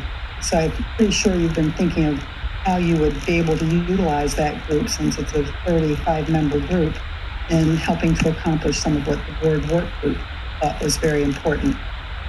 And I know that you have talked about having an opportunity to have some kind of video presentation of virtual programs or people that provide virtual programs to be discussed by the board work group to sort of educate the board work group, and then the digital advisory committee in what's available, so that we could come up with a way of trying to provide something at a statewide level. And I think that's a full year's work that you have identified for the advisory committee. And I know that it's going to be something that will be of benefit to the state as well, because we know that this is a great need. And I'm turning it back to you, Ms. Hallie, because this is something that I think you wanted to talk to the board about. Yeah, I would only add to that we, having launched this advisory group in September of 19, it turned out to be a very important coalition in helping us to respond to the emergency, to have people who are focused on what digital learning resources they have in their local, and how they might be utilized. Excellent. So the idea is that you would have us come back and report periodically to the color board on what's being accomplished. Correct. If there's any questions or Mr. Chairman, I know that we're late in the day, so I can give a word. One question from Ms. McCusker. Just, that was a really lengthy list from Carol. Is that something that you can send to us? Yeah. And to follow it up in writing, yes. Okay. Anything else? Oh, Dr. Green.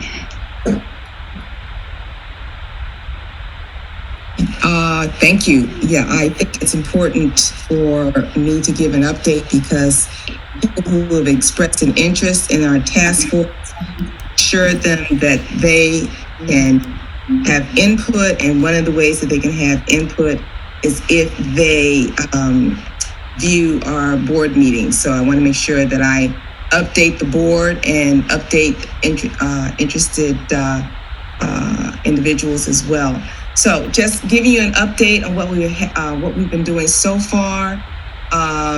This month meeting, we heard from an organization called COSBOC, which stands for Coalition of Schools Educating Boys of Color.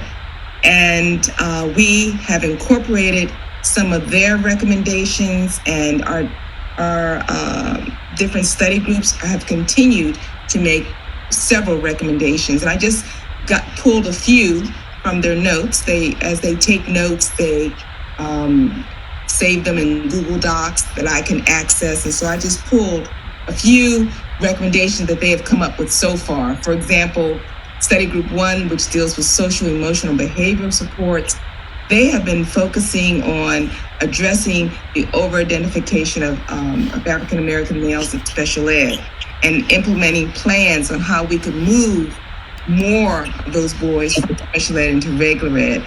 They have been talking about a recommendation that will involve recruiting highly trained teachers who have received professional development in pedagogy for Black male students. And also, and this touches on our presentation earlier today, EOS, providing support to prepare Black male students for the PSAT, as well as examining the results of the PSAT. Perhaps EOS is along those same lines, even though they're looking more at AP classes and higher level classes. I can see perhaps there might be a kind of meeting of the minds there. Our second study group that focuses on recruiting and training skilled, competent teachers and administrators, they have really been rolling and coming up with recommendations after recommendations. And so they're in the process now of fine-tuning them.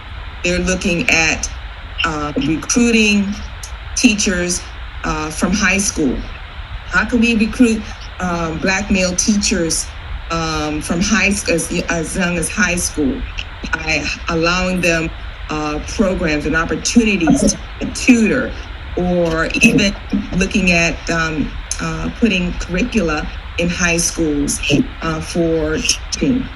And one interesting, that fourth bullet I thought was very interesting, that they say we should target mothers and sisters of Black male students to encourage them to consider the teaching profession and become teachers. You know, a lot of times moms especially have an influence on what their sons elect to do for college. And also study group 3, which have to do with curriculum instruction, they have been looking at, and perhaps this comes after our session with COSBOC, Coalition of Schools Educating Boys of Color, they want to look at possibly recommending a pilot program for single gender classrooms. I know that there's been some, I know that there was one in Prince George's County some years ago at this elementary school that had single gender 6th grade and 2nd grade classes. They're also looking at culturally responsive practices. How can we train our teachers? And I think this ties into what we heard earlier, that many of the teachers who are suspending those boys, predominantly those Black boys or boys of color, perhaps this is what they need. They need professional development and how they can respond to what they might perceive as being disrespectful, but in their terms, but not necessarily in the child's terms. Some other recommendations we're kind of looking, I won't go through all those. I thought it was interesting though, that they really want to look at rites of passage programs. That is the key. I know that a couple on our task force work with a rites of passage program called BOND, which is in Montgomery County, and we're going to be looking at others as well. And we do invite input from other educators, organizations specializing in educating boys of color, schools, individuals. So I don't want anyone to think at any time that they are closed out of the process. You know, we've gotten a couple of comments that, we don't have input. I want to say this to the public. You do have input.